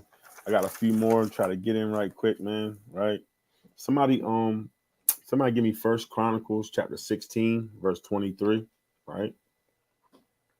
Because these other nations, man, their gods are idols. Right? And we're commanded not to serve idols. The God we serve, man, is the true God, the living God. Right? Not some statue made out of gold. Right? Not something made by man's hands. This is the power that we serve, and this is the power that we gotta fear. You said First Chronicles 16 and 3? 23. 23. Mm-hmm. Con, I got it for you, King. Mm-hmm. The book of Psalms, Psalms. Where the hell do Psalms come from? First Chronicles 16 and 23. Sing unto the Lord, all the earth. Show forth from day to day his salvation. Come on, keep reading. Declare his glory among the heathen. Right. His marvelous works among all nations. You see that? And that's what we do, man, right? We declaring the glory of the Lord, right, among these heathens, right? When we're out at camp, we're out teaching, right? We're telling the heathen, man, right? We're declaring the glory of the Lord, right? We're showing the marvelous works amongst all nations, man, right? We're showing these nations what the Most High can do, right? The power, man, when he strengthens up Israel and we get in that spirit, man, how strong we're going to be on that day, right? Read on. Verse 25. Oh, Salaki, I put myself on mute. Mhm. For great is the Lord, Mhm. and greatly to be praised. He also is to be feared above all gods. And there it is again, man, right? He's to be feared above all gods. The Lord's telling you, man, right? I'm to be feared above all these idols, man, right? Above all these idols that are in these other nations, right? All these other nations, they got gods, man, but they're not to be feared because they're not the true God. They're not the living God. They're idols, right? Spelled with a lowercase g. They're not the God of gods, the Lord of lords, right? They're not Yahweh. They didn't create heaven and earth, right? They didn't blow breath into man, right? They didn't create everything that you see, right? Yeah, the system, man. What a mighty God we serve. You see that? It was in our psalms and our hymns, right? But we read in the scriptures, man, what kind of God we serve, man. A mighty power, man, by the name of Yahweh. Keep reading, beloved. God. For all the gods of the people are idols. You see that? All these other nations, they have gods, but they are not the God. They are all idols, meaning that they are all made by the works of man, right? They're all something that man made up, right? They're not a living God. They're not the true God. You see that? Keep reading. but Yahweh made the heavens. Mm-hmm. Glory and honor are in his presence. Right. Strength and gladness are in his place. Right. And read 28, and that'll be it on that. Khan. Give unto Yahweh, ye kindreds of the people. Give unto the Lord glory and strength. Right. Let me get the book of Isaiah chapter 46, verse 5. Right? Because these northern nations, man, right? They dealing with idols, man. We're dealing with something we actually gotta fear, right? A strong power, right? We're dealing with the Lord here. So we gotta fear him. We gotta keep these commandments. And we gotta know who we're serving, man. Right? These other nations, right? They make a god out of anything, man. Right? They make their god out of their belongings, right? They make a god out of their money, right? The white man, he has all kind of so-called white man. He has all kind of wickedness that he follows, right? All kind of abominable things he turns into gods. You see that? All kind of altars and all kind of groves and just pure nastiness and filthiness, right? But we serve and we worship the true living God. You see that? So we have to have fear in this power that we serve, right? We have to walk in these commandments, and we have to stay upright for the Most High. You see that? Keep reading. Isaiah chapter 46, verse 5. It says, to whom will ye liken me and make me equal? You see that? So the Lord, man, he's got a sense of humor. You see that? He's saying, whom will ye liken me to? Right? Who will you make me equal to? You see that? Keep reading. And compare me that we may be like. Right. So you're seeing the sense of humor of the Lord, man, right? He's saying it in justice. He's like, whom will ye liken me to? Who you gonna make me equal to? Who you gonna compare me to, right? That we may be alike with each other, right? He's trashing he's trashing these idol gods, right? He's saying that none of them are like me. Keep reading, King, verse 6. They lavish gold out of the bag Mm-hmm. and weigh silver in the balance. Right. And hire a goldsmith. So the Lord, he's going into how they make other gods, right? He's saying what they make them out of, right? The instruments that they use, right? How did they make these false gods, right? Not the true living God. You see that? And he maketh it a god. Mm-hmm. They fall down, yea, they worship. You see that? You read all through the scriptures, man. Like I was saying, the book of Baruch, chapter 6, right? Bel and the dragon, right? The book of Daniel, right? These other gods, man, right? They make things that they can worship, right? I believe it was Bel and the dragon, man, right? Or the book of Daniel.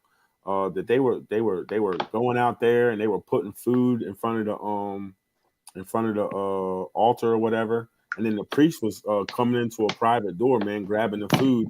Had the king thinking that these things were actually real, man. You see that? Daniel's just laughing, like, man, you don't see them footsteps, man. Come on, man, stop it. You know what I'm saying? This is all idol worship, right? We can't be like that, Israel. We gotta fear the Most High God. We can't be having all these idols, these things made by hands, right? We can't be worshiping money, right? All kind of wickedness, right? All kind of wretchedness, things that are made by the hands of man. Keep going, King.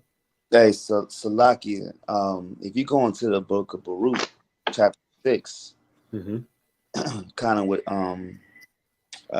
Shapar's going into, even Baruch 6, he goes into, just read that whole chapter. The Most High just putting like a diss track out on all the other guys. It's like hit him up, Yahweh style. Like he just like going in on all the other gods. Hey, that was beautiful, man. The captain, man, he came in, man, right? Dropped the knowledge on you, man. He dropped some jewels on you, man, right? You can read Bel and the Dragon. You can read Isaiah 46, right? You can read Baruch 6. You can read Bel. You can read Daniel, right? He's telling you, man. He's telling you what these idols are like, man, and what these other nations are like, man, right? If you're an Israelite, you know that you're an Israelite, right? Or you're learning that you're Israelite, you should be happy, man, and be in some kind of joy, man, knowing that you serve the Most High living God, right? Right. And you know something I was meditating on earlier, right? You can tell, right, that there's wicked vibrations, right, and there's wickedness in the earth because these same rituals that you read about in the scriptures, they're still going on.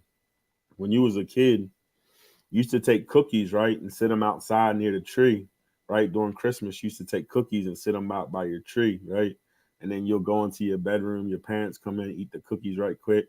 And then when you wake up, they're like, oh, man, Santa Claus ate the cookies, man, right? You can read that in the scriptures, man. That's idol worship. That's things that they were teaching us as kids, man. And you know what? Your so-called Christian church, they follow these beliefs, right? They're over there baking the cookies, putting the plate by the Christmas tree. Got the kid going to sleep. He wakes up, the chocolate chip cookies are gone, right? He done drank the milk, had the milk's already brought down to the bottom, just left like a little bit of milk in there. You see that? That's how you can tell that there's wicked vibrations still going on, man. Hey, Salakia, and what's crazy about that is the Christians that celebrate Christmas, they already know that so-called Santa Claus is not real. Right. And they're still teaching their kids that he is. Keep it going. And it's like, but you say you're a Christian and you believe in God and Jesus and have faith. Do you think Jesus would be okay with you openly telling your kids to celebrate a holiday and a man that you know is not real? That's crazy. That's putting them through the fire. Hey, they put more effort into baking those cookies than they do keeping the commandments. It's crazy. Salakia, I yield. Hey, that's a beautiful point there, because when I was talking to the so-called pastor the other day, and I was telling him about keeping the laws, right, and following the laws of the Most High, right?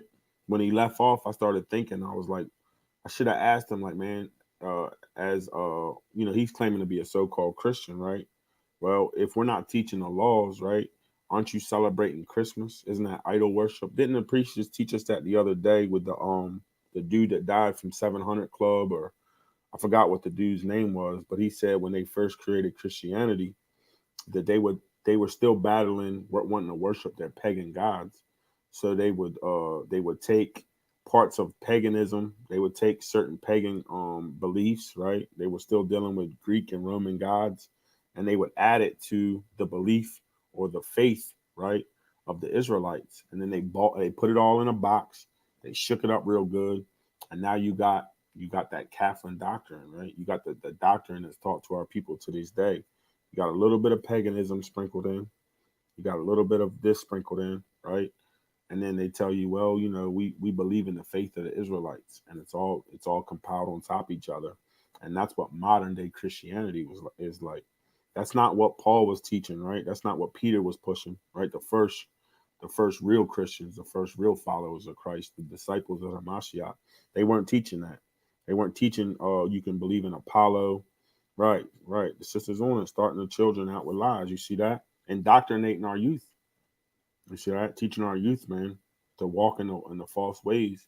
That way, by the time they're 12, 13, 14, 20, they're trying to hold on to the traditions of men, right? They're so caught up that when you say, hey, you got to take that tree down, or we're not supposed to be doing this and that, they're like, well, wait a minute, I've been doing it my whole life. Why am I going to veer off now just because you told me to? You can read them Jeremiah 10 all day. Yeah, and Salakia, one more quick point. Forgive me, but are you good? Bring it out.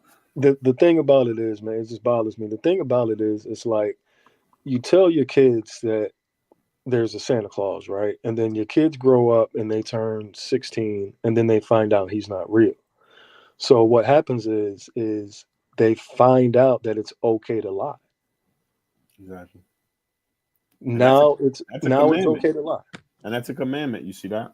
And it makes all sense, it's man. Crazy. It's coming round. It's perfectly round with it. It's coming back to full circle, because if we're teaching our kids lies and we're not teaching the commandments in the church, then you can back it up, right? You can say, well, I'm not teaching the commandments. I can go ahead and say little small lies, and I can kind of embellish on this and kind of do that. You see that? That's how you can tell it's a false doctrine, man, right? We just was reading earlier that the fear of the Lord, man, is going to give you good understanding, right? You're going to fear the Most High. You're like, man, I'm not lying to my kids. I'm not lying to this one, right? What David say, man? I meditate on thy precepts, man. I hate every false way, right? That's the book of Psalms, chapter 19, right? I believe verse 60, right? I meditate on thy precepts, right? So I hate every false way, right? David's in the spirit. He's telling you, man, right? All through that chapter, man, all through the Psalms, you see David in the spirit, man, teaching you, man, like, I'm meditating on these precepts, man. I'm fearing the Lord, right? Don't take your spirit away from me, the Most High. You see that? But I'm going to get a few more in, man, right? Because we're like, basically, man, you know, we went over the idols, man. We went over fearing the Most High, right? We went over these other nations, man, how they don't fear the Most High. They deal with these idols, right? We deal with the mightiness of the Lord and the Lord's capabilities, what he can do, right? But being that we're the chosen seed, we got to remember these commandments. We got to remember that we got to fear the Most High. We got to put the Most High first, right? We got to try to stay in that state of meditating on his precepts, right? Like we were going into just now with King David. Can somebody give me Romans chapter 11, verse 1, right? Because, man, the Lord's chosen still here, like the brother Shu was going into earlier this morning on that video, mighty video by the brother. He was saying that you still have that righteous remnant, man. You see that? You still got that righteous remnant out here, right? The Lord didn't do away with his people, right? You still got the commandment keepers out here. You see that? You still got the children of Jacob out here, right? And it's our job, man, to spread this gospel, spread this good news, the tidings. You see that? We're still sharing with our people, right? We're still trying to bring our people back into the Lord and get them out of that Gentile mind state, right? We're trying to spread the fear of the Lord, man. That's why we teach to fear the Lord, to keep these commandments, right? Have that faith in Hamashiach, right? Salaki, can you say Romans 11 and 1? I got it for you. All praises.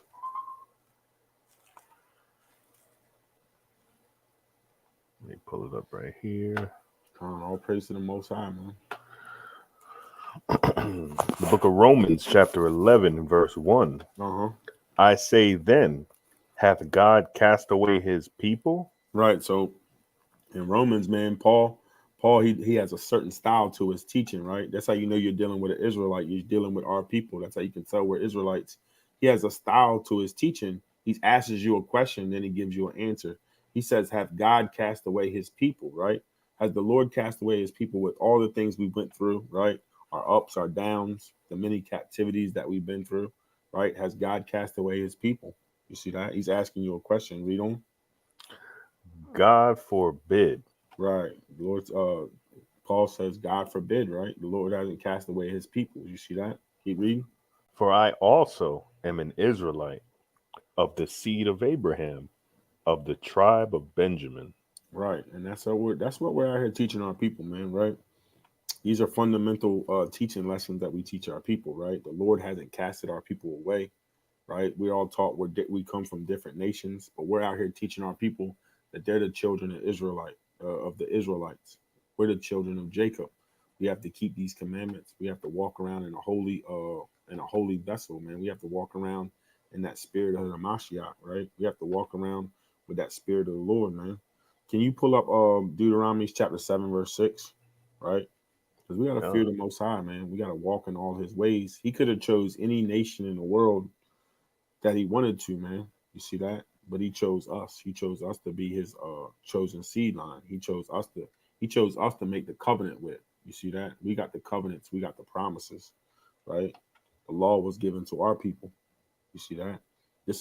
I'm building a case for why we have to fear the Most High, man, right? He chose you to be a special people. He chose you above all people. Read that, King. The book of Deuteronomy, chapter 7 and verse 6. For thou art an holy people unto the Lord thy God. So the Lord's talking to you. He's saying, you Israelites, y'all are a holy people unto the Yahawah thy power. You see that? Keep going. The Lord thy God hath chosen thee to be a special people unto himself. Right. So the Lord chose us, man, to be a special people. Right. We're the special seed line. We're the special bloodline. The covenant is with us, right? Through our forefathers, Abraham, Isaac, and Jacob. You see that? Keep reading. Above all people, that are upon the face of the earth. That's beautiful, man. Right? That's a precept that we use, right? Brothers teach that daily, right? It comes out all the time, but such a special precept, man. Right? That says a lot just in those few sentences, right? That we're the chosen people, right? We're to be a holy people, and we're chosen above all nations, right? And upon the face of the earth. So we definitely got to take this thing serious, and we got to definitely keep these commandments, right? And by keeping the commandments, we're fearing the Lord, right? By fearing the Lord, we're keeping the commandments. It can go both ways, right? And Salakia, real quick, Mm-hmm. you know, our people are so beaten down and so worn out, right? That when you tell them anything positive, they automatically reject it, Mm-hmm. right? We're telling you that you are a special people, right? God loves you, right? And they just can't fathom, you know, the fact that they are chosen, right? They can't put themselves in that position of accepting the fact that someone actually loves you, right? It's like a very abusive relationship, right? Our people have been beaten down, beaten down, beaten down, right? It's like a dog that gets beaten down and he's scared to get touched, right? That's our people. Hey, that's beautiful that you brought that up, because that's almost like something I was getting ready to go into, right? I was meditating on that earlier, that, you know, our people's been beaten down, man. Our people, and a lot of this was self-inflicted wounds, right? Our forefathers, right? They transgressed, right? They went off practicing certain idolatry and stuff like that. But now we're the remnant of those men. And our history, we look back in our history, man, we went through genocide, we went through multiple slaveries, right? More than we can count. We've been through 10, 12 different slaveries, different captivities in all different nations, right? So our people, man, you know, they're sometimes their state, their mind state is sometimes it's kind of hurt and damaged, man. So we're always on the defense with one another. We always feel kind of like defenseless and kind of built up, man, where we always want to kind of just bucket stuff, man. But we gotta keep these commandments, and we gotta remember who we are. We gotta keep that fear of the Lord, man. Right? We gotta know what we're dealing with, man. Right? We've been hurt and beat up so bad, right? That like the brother said so beautifully, right? Somebody tells us we're a chosen people. We're like, wait a minute, man. This don't make sense, man. Right? We done went through all this stuff in history, and all these nations, they got nothing but bad things to say about us. They frown at us, they scoff at us, but we got to keep these commandments, and we got to remember to be a holy people, man. Right? Got to start this thing from the ground up, from the top. Right. That's that Malachi 1. Come on, all praises, man. In closing, yeah, man, we got to keep these commandments, and we got to have that fear of the Most High, man. We gotta be truthful and fear the Lord, right? We hit these highways and byways, right? We're dealing with certain things. We're dealing with temptations and things that's going on the earth. We got to keep these commandments, man. You know, we got to fear the Lord. Our sisters, man. You know, the daughters of Zion. You know what I mean? They're getting a house together. You know what I mean? They're taking care of the children, right? They're raising up the next kings and the next seed of Israel, man, to keep going on, right? So our sisters, they gotta be strong. Salakia. Our sisters, they gotta be strong in this thing, right? They gotta take care of the house, take care of the husband. You know what I mean? Be that help meet, right? We gotta help the husband out, right? Be there at the house, taking care of the house, doing what they can, you know, to build up the nation, right? Our sisters gotta fear the Lord, keep these commandments, right? Our men to hit the highways and byways, right? If the Most High has put that on your spirit to do that, right? You gotta walk in this thing. You gotta keep these commandments. You gotta try to build up in the faith as much as you can. Build up in the spirit as much as you can. And live. If the Lord has put men above you, right, and you got elders, right, you got elders, you got mighty men, right, that the Lord put above you. You got to think, man, that's the Lord's anointed right there, right? The Lord anointed these men to bring Israel together, right? The Lord didn't just choose everybody to be leaders out here and to deal with his people like that. You got men out here hitting the highways and byways. You got men coming up with these lessons, right? And these men, they got to walk in the commandments also. They got to keep that fear of the Lord, right? If you got brothers that's over top of you, right? You're learning in this faith. You're learning the truth. You know what I'm saying? You're walking in the spirit of the Lord. You know what I mean? You gotta honor your elders, man. You see that? You gotta give respect to your elders, right? We all gotta walk in this thing with that certain fear of the Lord, so we don't transgress. We don't go back to our old ways. End up going back into the world. You know what I'm saying? Just going on, man. There's two more precepts I want to bring out. Let me get Psalms chapter 2, verse 11. And let me get Psalms chapter 128, verse 1, right? Because we're building up a nation here, man. It's a beautiful thing. You know what I mean? We got our people rising up. There's truth going out. You know what I mean? We got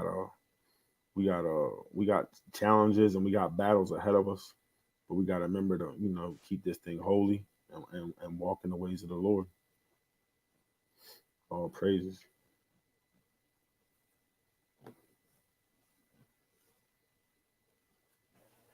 I got the book of Psalms, chapter 2, and verse 8. Verse 11. I knew. I was just testing you. Serve Yahweh with fear and rejoice with trembling. You see that? Whatever we do, man, whether you're a captain, right? You're an elder, you're a soldier, you know what I mean? You're not in the camp, right? You're daughters of Zion, right? Whatever your position is, right? You're raising up the family. You know what I mean? You're taking care of the household, building up the nation, man. We got to serve the Lord with fear and rejoice with trembling, man. We got to remember to keep these commandments, man, right? The Lord chose us to do his work. The Lord chose us to rise this nation up, man. So that's something I wanted to go ahead and add to the lesson. And just talking to our brothers and sisters out here that's walking in this faith and walking in the ways of the commandments, right? And give me that Psalms chapter 128, verse 1. The book of Psalms, chapter 128 and verse 1. Mm-hmm. Blessed is everyone that feareth Yahweh. What did the Psalm say? Blessed is everyone that feareth Yahweh. What did the Lord say? Blessed is everyone that feareth Yahweh. You see that? You're blessed, man, if you fear the Lord, man. Right? You're blessed if you're out here keeping these commandments. You're blessed if you're an Israelite. The Lord chose you to be an Israelite. You see that? So blessed is everyone that feareth the Lord, man. Right? You're going to walk in his ways, walk in his commandments, man. And we know that the book of Psalms says that the law is perfect, right? So you're blessed if you fear the Lord. Keep going. That walketh in his ways. You see that? You're blessed is everyone that feareth the Lord and that walk in his ways, man. And that's all I got, man. That's a lesson for today, right? The sister asked, are we supposed to fear the Lord? And we went over many precepts, right, that brought out that we're supposed to fear the Lord, right? And fearing the Lord is keeping his commandments, man. Right? If you brothers got anything else y'all want to go into, you know what I mean? Our brothers can go ahead and bring it out right quick. Hey, Salakia. So, really quick, that Deuteronomy 7 and 6. Mm-hmm. For thou art an holy people unto the Lord thy God. The Lord thy God hath chosen thee to be a special people unto himself above all people that are upon the face of the earth. Oh. That's in the book of Deuteronomy, which is in the book of the Torah, the books of the Torah, the law. Mm-hmm. So to understand that is actually a law. And we've got to remember who we are and how to be holy and how to be separate. I yield on that. It's a beautiful point by the brother right there. That's a beautiful point, Ken. Well, that's a beautiful point, man. Right? The law, the everything that's wrote in that Torah, those first 5 books, man. Right? You can go ahead and put that down as concrete, man. That's law. That's Moses. That's the Lord giving his laws and his commandments to Moses, right? And he's giving them to you. So the brother made a great point, man. Right? You have to remember that you're a holy people. It's a law that the Lord made you a holy people. So you got to hold yourself up in holiness, right? Remember that you're the chosen seed, chosen people on the earth, and you're above all nations, man, right? And that's even more reason to fear the Lord, man. Right? Fear the Creator of heaven and earth. All praises. Beautiful point there, too. Hey. So I guess now it's time for the next segment. Come. All right, I'm gonna throw this in the. Hey, that was a beautiful lesson, Shapar. Good, beautiful way to bring it out through precepts, King. The water for that. Hey, the water cat. Appreciate that, man. All praise to the Most High, the water. All praise to the Most High, the water Yahweh, the water Yahweh Shah. All right, so we got a brother. His name. Did you want to go by Brother Emery or Ezekiel or? You can just call me Emery. Okay, cool.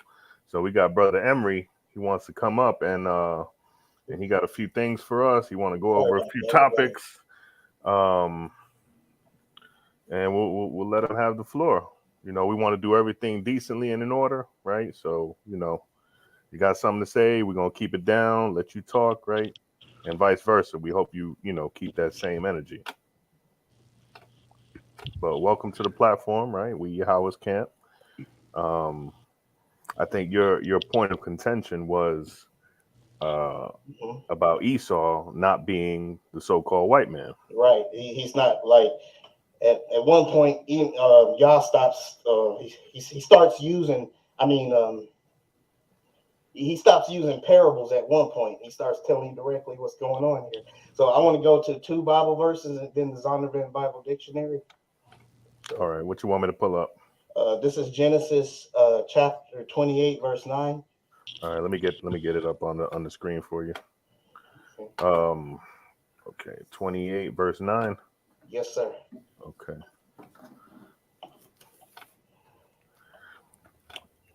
Then went Esau unto Ishmael, and took unto the wives which he had Mahalath, the daughter of Ishmael, Abraham's son, the sister of Nebaioth, to be his wife. Right, and now I would like to go to Deuteronomy. Hey, brother, hold on real quick. Salathia, before you jump that point right there, what is your point in reading that scripture? My point is we gotta get Esau right, and this I know it's not popular to say that who Esau really is, because everybody just saying, oh, it's the white man, just generalizing it. But this goes far deeper than you think, brothers. I did intense study. I've been studying this for like I want to say maybe 10 years. Okay. And it gets pretty straightforward. It goes way deeper than you think. Not only we know about Esau being the beast kingdom, that's gonna conquer the earth, right? And Satan wants us to think that it's white people because we won't see the real 666 coming, and the real 666 that's coming is going to come from Saudi Arabia. It's in the name of Allah. And if we brother, hey, brother, real quick though, I get all that. That's cool. I just want to know what is your point in using my point is this scripture. if we're too distracted, our people won't see where the real 666 is coming. So we're gonna be thinking, oh, Rome and they. No, brother. I get this 666 thing. Right. I'm specifically asking you, why did you pull Genesis chapter 28 verse 9? And I knew you was going to go here. Okay. I knew you was going to go here before you did, but I want to know why you did this. Okay, because I should ahead. explain that. Well, it's because Esau obviously married Ishmael's daughter. Their descendants became the Saudi Arabians. Okay. Do you realize with that scripture you're gonna kill your whole doctrine? I just want to let you know. We'll see. Well, no, listen to me clearly though. Why I say that is because what your premise is that Esau is solely the Arabs, right? Well, so no, not necessarily. Like so go ahead. So because now what you're gonna see here is that this Esau mixed himself just like what you're saying Arabs are, right? So the etymology of that word Arab, they're just a mixed people, right? Yeah, I know it's a mixed people. Okay, I know that cool. I know about the pure black Arabs. I know about the white looking Arabs, that they were the result of Alexander the Great, leading the Greeks into that area and turning them white, right? And all right, go ahead, brother. Go ahead. All right, hey, look. The brother opened this up for you right here. All right, we're gonna based on what you just pulled right there, and based on what you put in the comment section as well, that Zondervan Compact Bible Dictionary, page 135, right? Yes, page 135. All right, brother, you on? Go ahead. Okay, we on Zondervan Bible. Okay, let me just type this in right quick. Pull it up. Okay, we on Zondervan Bible Dictionary, page 135. Now, I think this is on. I think it's the second to the last paragraph. Do you have it on your screen already? You want to put it up on the big screen? Let's see, how do I do that? You hit the present button. It should be at the bottom. Okay, present bottom. And then share screen. Yeah, and then just share whatever tab it's on.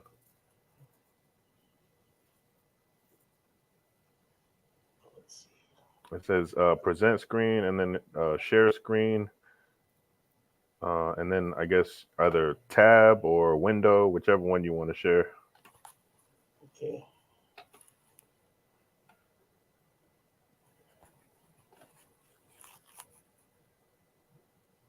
Okay, there we go.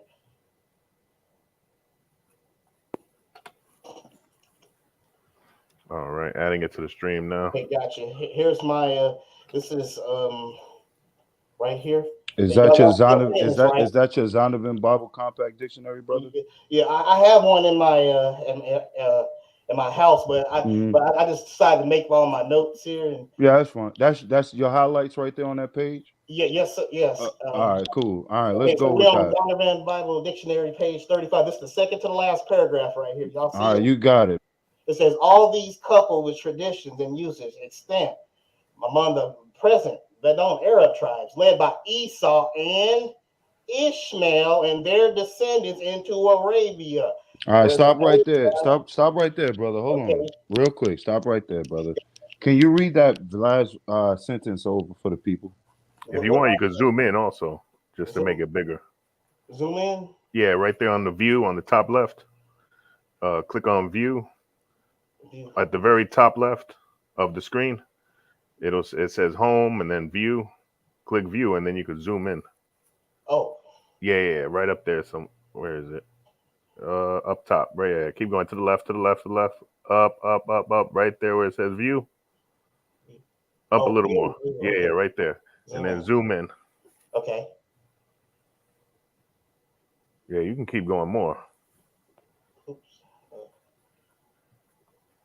We just want you to see and the people to see what's being read here, right? Okay, yeah, that's it. All right, brother. Okay. There you go. That's perfect. Okay, so y'all see this? Mm-hmm. So by Esau mm-hmm. and Ishmael and their descendants into Arabia. All right, so you realize what you just read, right? It says Esau and Ishmael, right? And their descendants. Okay, go ahead, bro. Into Arabia, where the Arab continued them through the centuries, always with a feeling that it's decidedly wrong to change. So we got Esau. So Esau and Ishmael mixed, and they went into Arabia. Now, I know about them mixing with Japheth, but the trick is they stayed right there on Mount Seir. Let's see. What's the trick? Can you prove that Esau stayed at Mount Seir, brother? Yes, sir. Go ahead. I'm glad you asked that. Okay, good. Oops. Hold on. Oops, let me just go there. Hey, while he gets that, somebody get Jeremiah 49:19.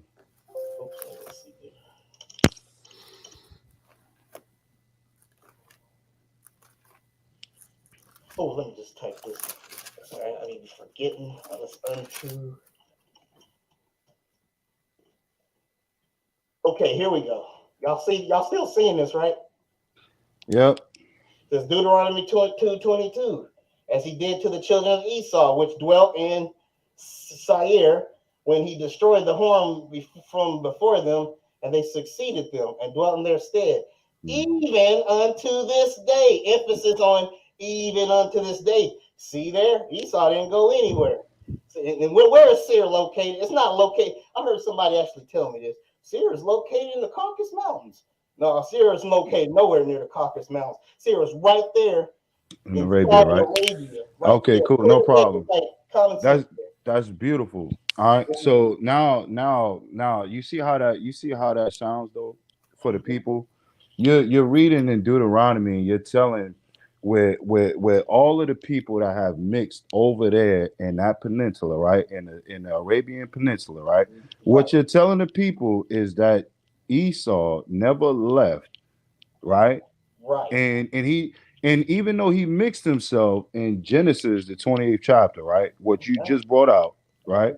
You really just cut yourself with that scripture, by the way. Well, you did, but it's okay. I didn't.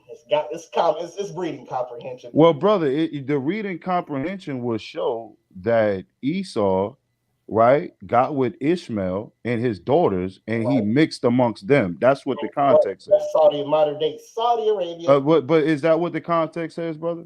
Yes, exactly. Okay, cool. You got common sense. I mean, cool. So if the God is being straightforward, no parables, buddies. Brother, no, it's no parables. It's just plain. If the context says that, and looking at what we see right here, brother? One city mentioned America nor Europe, even when he's destroying Edom. But strangely, he is mentioning cities that are in Arabia. Every time he talks about obliterating Edom, he names one city after another in Arabia. He names the sea. He names their mountains. He names everything. So it's obvious what God is telling us. Islam is the beast nation that will conquer this earth. That who? Islam? And why not? They did enslave us and sell us to the white people. Why not? So you're compiling two separate slave trades, and you're trying to make, huh? Well, I know what the Bible says. It says No, because you talked about the sub-Saharan slave trade just now, right? Right. Okay, cool. So if you believe that in the sub-Saharan slave trade, right? What'd you say, brother? No, I'm sorry. I was just. All right, cool.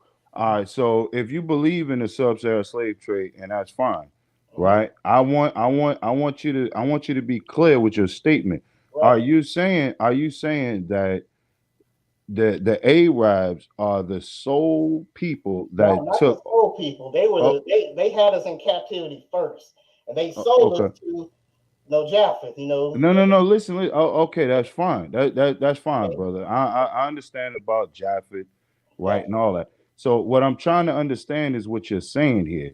For the people, though, this is for the people, because you're saying, you're putting a blanketed statement, and you're saying that Esau is the Arabs, brother. Yes. You're blinking it. So listen, right? I can agree with you and definitely disagree with you based on Genesis, the 20th chapter. You want to know why? Why? Because I actually studied that history very well, so I know. I did too. Okay, good. Okay, so brother, good. So what I'm telling you is this right here, that Esau, right? He mixed himself with the Arabs that you just read in Genesis, the 28th chapter. Right. Okay. Now what you have to do is prove the Idumean side of who Esau is, brother. Amalek. You have to then break down those different sections, because those are different tribes, brother. Yeah, those are different tribes. You do understand that, right? Yeah, I know they're different. All right, cool. There are some Arabs and Edom. How many sons did Esau have? I mean, I don't know, but well, you should know this if you're trying to prove your argument. Well, I don't know everything, but I know enough. Well, then you should have known you should have known he was given just about the same as the 666 beast kingdom that's gonna come from Arabia, like this. Y'all see this? Y'all see this, right? Warning to the Muslim Satan. When John first wrote out 666, what language did he write it in? Can y'all tell me? Y'all see the screen, right? Go ahead, brother. I'll kill that. I'll kill you on this too, though. But go ahead. Okay. But what language did he write in? Can y'all tell me? Hey, listen. You're trying to teach us, so why don't you tell us? Okay. He wrote when John wrote out 666. He thought he was reading it in Greek. but in actuality, he was reading it in Arabic. Look, notice how the Greek number 666 looks exactly like in the name of Allah in Arabic. See, when we say 666, that's how Satan gets you. Okay, when we say 666, we're like, oh, RFID chip. Oh wow. 666. Oh, I got it on my receipt. Oh, I better throw that away. Oh, 666 in the movie, them lame Left Behind movies. There's Satan just tricking us thinking who told you 666 was written the way English people write it? Well, what language did they write that John write 666? What is God trying to tell us? He's showing us exactly what the 666 looks like. And you know these Muslims are wearing this symbol right here. Y'all see? Can y'all see this screen? Y'all still see it, right? Y'all see this? Hey, brother, you know you're all over the place right now. Absolutely. Before the Let's take world, one brother. thing at a time. I'm right? just hey, real talk though, real talk, right? All right, let's get some order here, all right? Because you came here with a premise statement, and you put it out boldly for the world to say that Esau is not the quote unquote white man that we see all up in. Do you live in America, by the way? Yes, I live in America. All right, cool. So Yeah. good. All right, no problem. So Esau is not the everyday white man that we see, And we right? know that through the Palestine. So listen, let me ask you this. Wait, based on that right there, are you saying Esau is not the white man at all? Nope. Well, Good. well, hold up. It's like it's the white. It's Esau. Esau. This is who Esau directly is. No. Listen, I don't need you to tell me who he directly is. Based on the information, because I can tell you've been up for a long time. So I'm gonna ask you real quick, brother. Based on all your information that you calculated, are you saying that Esau is solely the Arabs over in Saudi Arabia, brother? I need to know yes or no. Well, that's the main headquarters right there. That's where the beast's gonna be, right there. Okay, that's where. So where's the? So that's where the beast is gonna be. So that's the main headquarters for Esau is Saudi Arabia. Yes, sir. Because God, what territory is Mount Seir located in? It's located in Saudi Arabia. Hey, brother, let me ask you a question. Whoever said, brother, let me ask you a question. Whoever said Mount Seir was so special, brother? Whoever said Mount Seir was so special? I believe that would be Yah, right? He said he gave Mount Seir's possession to Esau. And he said, but you're making it seem like it's such a great place. Like it's such a what? Like it's such a great place, brother. Well, I mean, America whores itself after they oil. All the nations do what they tell the Saudis to do. They got all that oil. Have you seen the city of Dubai? Yes. You know about the Shinars and the those Illuminati clubs. What about the oil though? What about the oil though? What about the oil? Huh? What about the oil? Look what they do. I mean, they promote all the most of the the terrorist attacks. Real hardcore Islam. Attacks and coming from them, and yet America won't do anything about it. They come over there, they kiss their butt, and then while they be sending all these terrorists out over, they kiss their butt because of all that oil they have. All right, cool. Bow down to me like, oh yes. Hey, brother, real quick, is this yours right? Is this your presentation right here? Huh? Yes. All right. So all right. So what we're gonna do? We'll let you break this down real quick. Okay. And then we'll go on to some scripture. How about that? Okay. I got one quick question. I'm just curious because you said that the Arabians are doing all this this craziness and stuff and the bombings and all of that. But see, when you go to now, here's one thing that the Esau and hold on. Here's one thing that the Esau in America, right, is doing that you say the Esau in the Arabian Peninsula is not doing, right? So we're gonna pull up a quick precept. I'm gonna let you present it again. Hold that thought. You remember how to present it, right? You remember on the bottom, hit present and stuff. We're gonna pull up Hebrews 12 real quick, and we're gonna go to verse 16. It says, "Lest there be any fornicator or profane person as Esau, who for one morsel of meat sold his birthright. Now, the so-called Edomites, like you say, who are over in the Arabian Peninsula, aren't doing the same profanity that the Esau is doing over here. But it says that Esau is a profane person, period. Right? So shouldn't they be doing all the child, the pedophilia? Shouldn't they be doing all the homosexuality? Shouldn't they be doing all this if they're supposed to be the profane of the world? Yeah, they don't show you anything. They be marrying those little kids over there. That's what Muhammad was all about. I mean, Well, Muhammad ain't got nothing to do with this. I'm talking about them as a people. Shouldn't they be doing the same stuff that the Esau over here is doing? But I'm asking you, shouldn't they be doing the same thing that the Esau over here is doing? They're doing well. They're living by the sword. You say Esau shall live by the sword. They got but now the Esau over here, their flags got swords on them. And I get that, and that's fantastic. But look, the Esau over here isn't scared of anything, right? So the Esau over there should also not be scared of anything because it's built into their DNA. You see those how crazy they blow themselves up. They don't care about nothing. Yeah, I mean, we get that they crazy. I get it. They crazy. Yeah, hey, brother, I'm talking about the profanity. Places like they did in Dearborn, Michigan here. That's how Hey, brother, real quick. You said the flags. You said the swords on the flags, right? Yeah, they live by the sword. Brother. We understand this the history behind the Arab. I saw a video. They was like with their swords. They were dancing. They literally live with the sword. All right, hey, brother.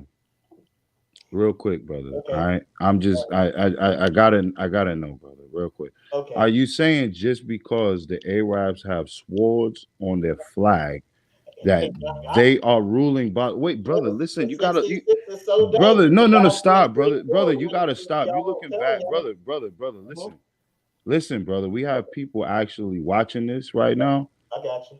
I don't know. All right, so you gotta chill out. Gotcha. Listen to the question I'm asking you, brother. Gotcha. All right. So are you saying because Esau, or what you say Esau, the Arabs, right? Because they have swords on their flag, are you saying that they are ruling? It's not just that. All right, but you gotta still let me finish what I'm asking. Okay, I don't know if you had too many Red Bulls or what, brother. Chill out. Okay, I'm sorry. All right, cool. Because the Arabs have swords on their flags, are you saying that they are the ones ruling by the sword? And is that literal, brother, to your understanding? It's one of the things. I was using an example. It's one of them. But you got to admit, they do behead people for not worshiping their horror-killing God. Sounds awfully like the Antichrist, don't it? Like, if you don't worship my horror-killing God Allah, we're gonna cut your head off. And that's exactly what they said. Their Mahdi said to rule the world for 7 years. And ain't that straight? And they say the Antichrist gonna rule the world for 7 years. They're waiting on him. Okay. And here they are. Muhammad broke the world records of beheading people. Okay. And their whole religion is based off of denying the blood, y'all buying them back. All right, real quick though, brother. Hold on. All right, so we're gonna deal with this real quick because you said Esau never left the land, right? That they was given, right? Well, I didn't say that. No, you did, brother. It's on. Hey, brother, it's recorded, brother. You said Esau never left Mount Seir. That's what you said, brother. No, I'm saying when no, I didn't say that they look. Here we. All right, now you cleaning it up, man. I gotta turn my lights on now. I gotta turn my lights back on, man. Now I need some light up in here, brother. It said.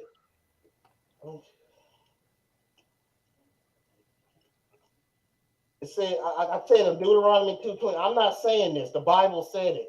Deuteronomy 2:22. It said they dwelt in their stead, even unto this day. Emphasis on even unto this day. What day is that? Hold on. What emphasis? With the brother? Wait.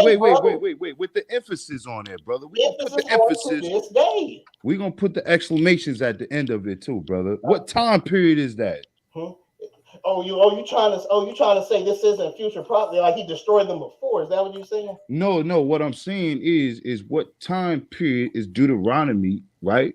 What are they speaking of in this prophecy? It's talking about to this day, brother. To this very day? Yes. All right, cool. Let me get Jeremiah 49 verse 19 through 20. This is the book of Jeremiah, chapter 49, verse 19. It says, "Behold, he shall come up like a lion from the swelling of Jordan against the habitations of the strong." So you understand it's talking about Nebuchadnezzar, right? Go ahead.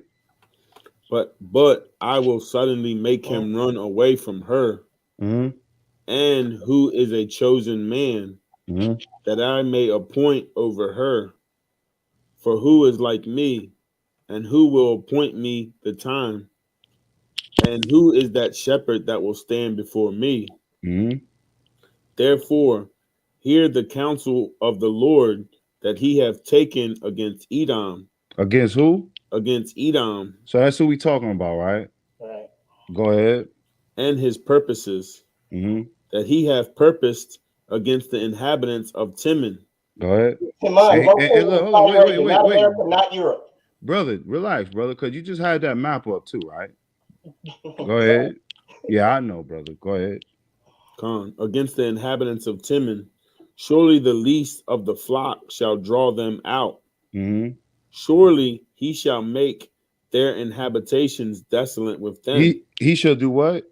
He shall make their habitations desolate with them. What does it mean for your habitations to be?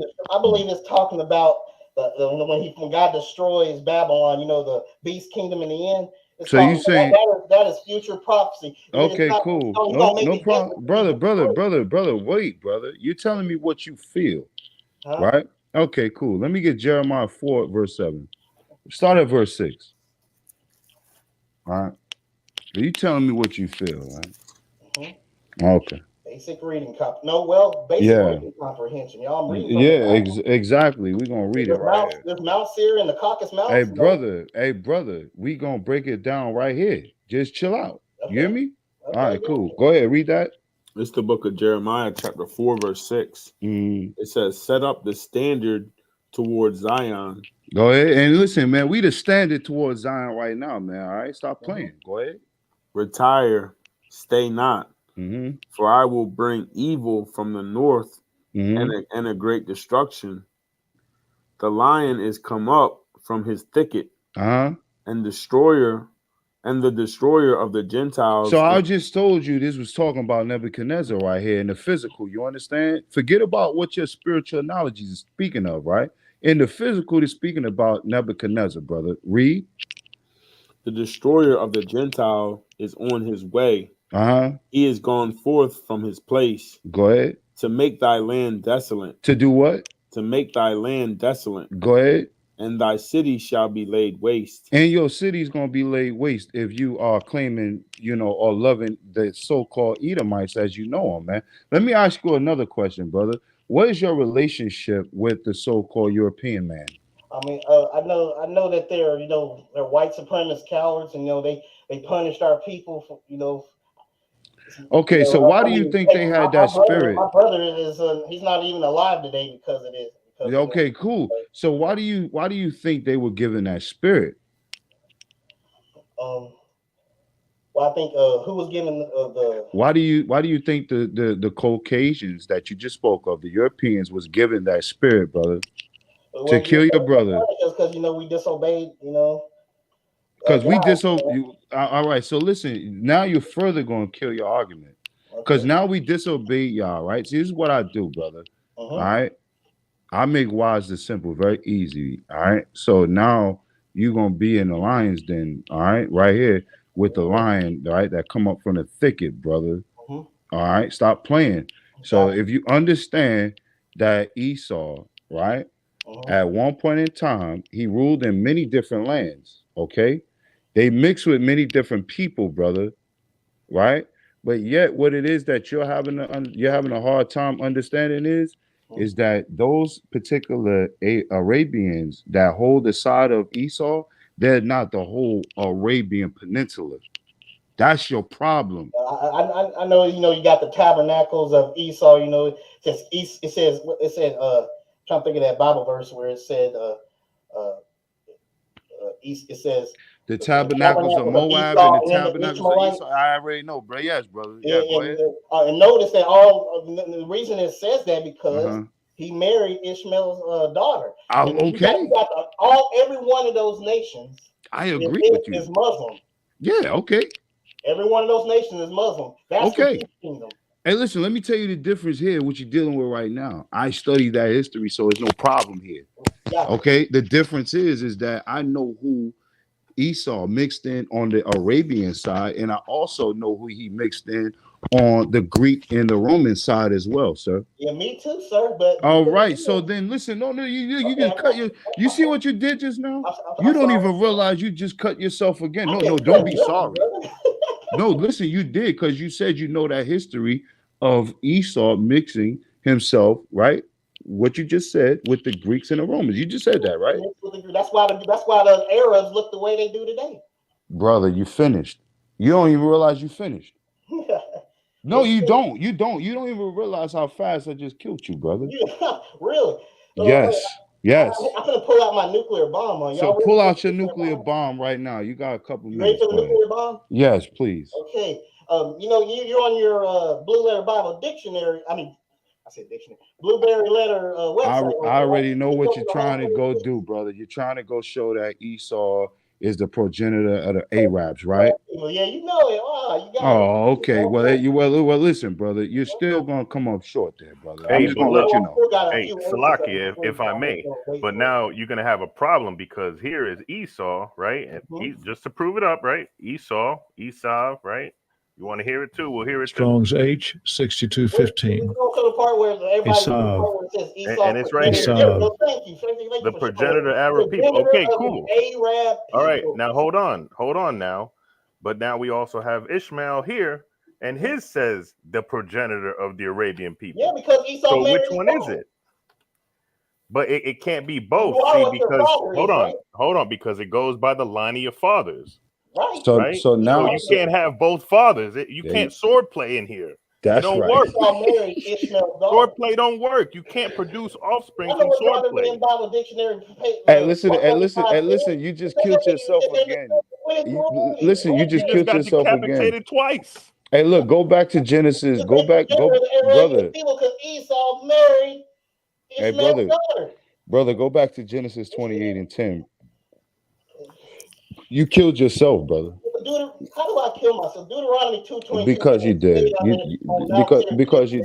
Mount Seir. Can y'all, anybody out there listening? Type it in Google Images. It says when you type in Edom, like Mount Seir, verse 8 and 9. Mahad, verse 8 and 9. Can we read this, brother? Can you listen? All right, thank you, brother. All right, verse 8 and 9. It says, and Esau, seeing that the daughters of Canaan please not Isaac, his father. Oh man, go ahead. Yeah, you love this, right? You eating this, so you like, oh yeah, this is it. Yeah, I know about Canaan. Contextualizing scripture is main key, right? Reading is comprehension. That's what you said earlier, right? I like that part. No, brother. Wait, you said reading is comprehension earlier, right? Yeah. Okay, good. Go ahead. There ain't in no Caucasus Mountains. I know that. Hey, listen, I don't care about none of that, brother. Of course you don't. No, listen, because listen, brother, it's a people before any place. Do you understand that? Right. All right, cool. Go ahead. Then went Esau unto Ishmael and took unto the wives which he had Mahalath. All right, so stop right there, right? So listen, hold on, wait, brother. This is how we do here. You're at YAHAWAH'S camp right now, okay? You ain't nobody else's camp. You're at YAHAWAH'S camp right now, okay, brother? So it says, you said the who? The Pharisees? Yeah, Pharisee camps. Wow, disrespectful. But anyway, and you disrespectful too. Yeah, you disrespectful. And you support, man. I hope you prayed. I did. I prayed before you came here. If you didn't pray, I can mute it so you can go pray in the corner real quick. A quick question, Salaki. Hey, Emery, are you married, brother? No, I'm not married. Okay, are you involved with a woman? No. Okay, were you before? Yeah, well, used to in high school. Okay, well, is there a preference? Are you sticking up for somebody right now? I just want to. I'm thinking for my I think he got a crush on a white woman. That's what I think. All right, it's cool. Hey, let's keep this on scriptures and professional, okay? Hey, listen, brother Emery, chill out. Okay. All right, Genesis 28 and 9, because we got Romello in here as well, right? I gotta calm down. So we're gonna add Romello as well. No, chill out, Emery. All right. Ezekiel. You Ezekiel? All right, cool, Ezekiel. All right, you call me Emery. All right, cool, whatever. All right, so verse 9 right here says that then when Esau and the brother, right, you went and you pulled up your definition from the blue letter. My brother matched it with Ishmael as well, right? Okay, cool. So it says, then when Esau unto Ishmael. Right. That's two different people, right? Right. Huh? Two? Yes, two different people. All right, cool. Like I was saying, not all of. No, brother. Wait, brother. You gotta wait for the kill shot. Gotcha. Kill shot. Yeah. We killers over here. Hold on. Right. All right. So it says in Esau, right? Then went Esau unto Ishmael and took the wives, right? Right. Okay. So if Esau went and unto Ishmael took those wives, right? What is that telling you based on those definitions that they're two different people? Hold on, wait, brother. They're two different people, right? And Esau had his own lineage and Ishmael had his own lineage. Right. Some Arabs are Esau, some are not, some are Ishmael, but they did mix. Brother, that ain't the. You said Esau. I specifically. Do y'all remember? We have how many people here? I asked you specifically, brother. Are you saying that Esau is solely the Saudi Arabians? You said yes, but you did admit that they were mixed because you know I was gonna corner you. All right. What? All right, cool. Go ahead. But go ahead. Well, you got Esau. Well, of course, you have Esau, mixed with Ishmael. But how come y'all keep ignoring Deuteronomy 2:22? Bring it out. You don't have the proper understanding of Deuteronomy 2:22. We're not going to ignore nothing. Bring it out. It's reading comprehension. Well, bring it out then. Bring it out for us. Read it for us. Okay, I'll read it again. Go ahead. Thank you. Go ahead. I'll read it. All right, Emery. Can I switch it to my? Yeah. Please switch. Let him get the floor. And Emery, we're going to give you how much time we here? We're gonna give you about what y'all say, 5-10 minutes? Yeah, that'd be great. I like that. Salakia, I got a question before he leaves. But go ahead. You said what, Ron? Yeah, I again. For Emery before he leaves. Yeah, God. Yeah, okay, present. I go to present, then go to. I just hold up. I can just.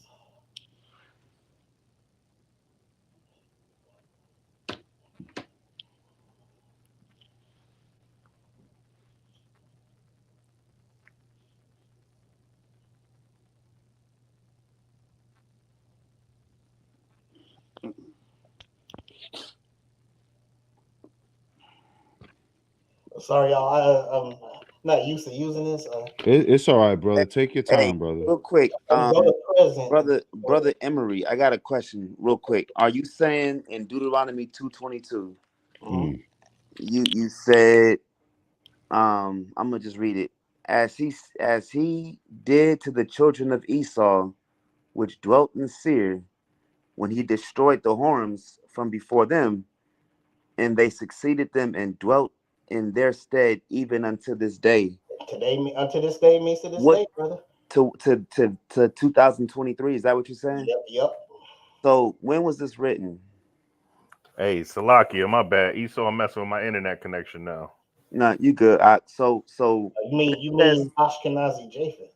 No, that's not what I'm asking. So when it says even unto this day, you're saying that this was written 2023. What do you? I mean that's future prophecy. Like they studied right there. But that's what I'm saying. That's not a future prophecy. This is a future prophecy. No. Here's what. Emery, real quick. when it That's says what it means. Like they didn't. Emery, real quick, let me just tell you what it means. Mhm. When it says even until this day, it's saying when Moses and the scribes were writing this information down, the Edomites were in that land when they recorded this information. It's I not believe it. I believe prophecy. it means Hold unto this on, day. hold on. It's not saying this is going to happen. It's saying this is what's going on even until this day when they recorded the information. It's like anything else when you record something and it's called a footprint, right? Even until this day. That's what it's saying. Like we've noticed that they're in that land even until the day that they recorded this information. It's not saying they will be. It's not a future prophecy. Nothing in this is a future prophecy. I think that's where you're confused at. He said he gave them at the Mount Seir as a possession, right? And he said they remain there in their stead even unto this day. That's right. Even but who are you to say that's not what it means, though? Even when the day when we wrote this down, it's not saying that's not what it means, brother. In the latter, because here's the difference. Emery, here's the difference. When it's a future prophecy, it'll say something like in the day of the Lord or the day of the Lord. It'll say something like that. You know, it'll be a future prophecy. And in that day, it'll say something like that. But when it says even until this day, even when you go into the books of Joshua, it says things like that. That's when the account was written down and recorded. That's what it's saying. I don't believe that at all. I know Salaki, let me say what he trying to say is when Moses recorded that, you got to understand Esau and Jacob was before Moses.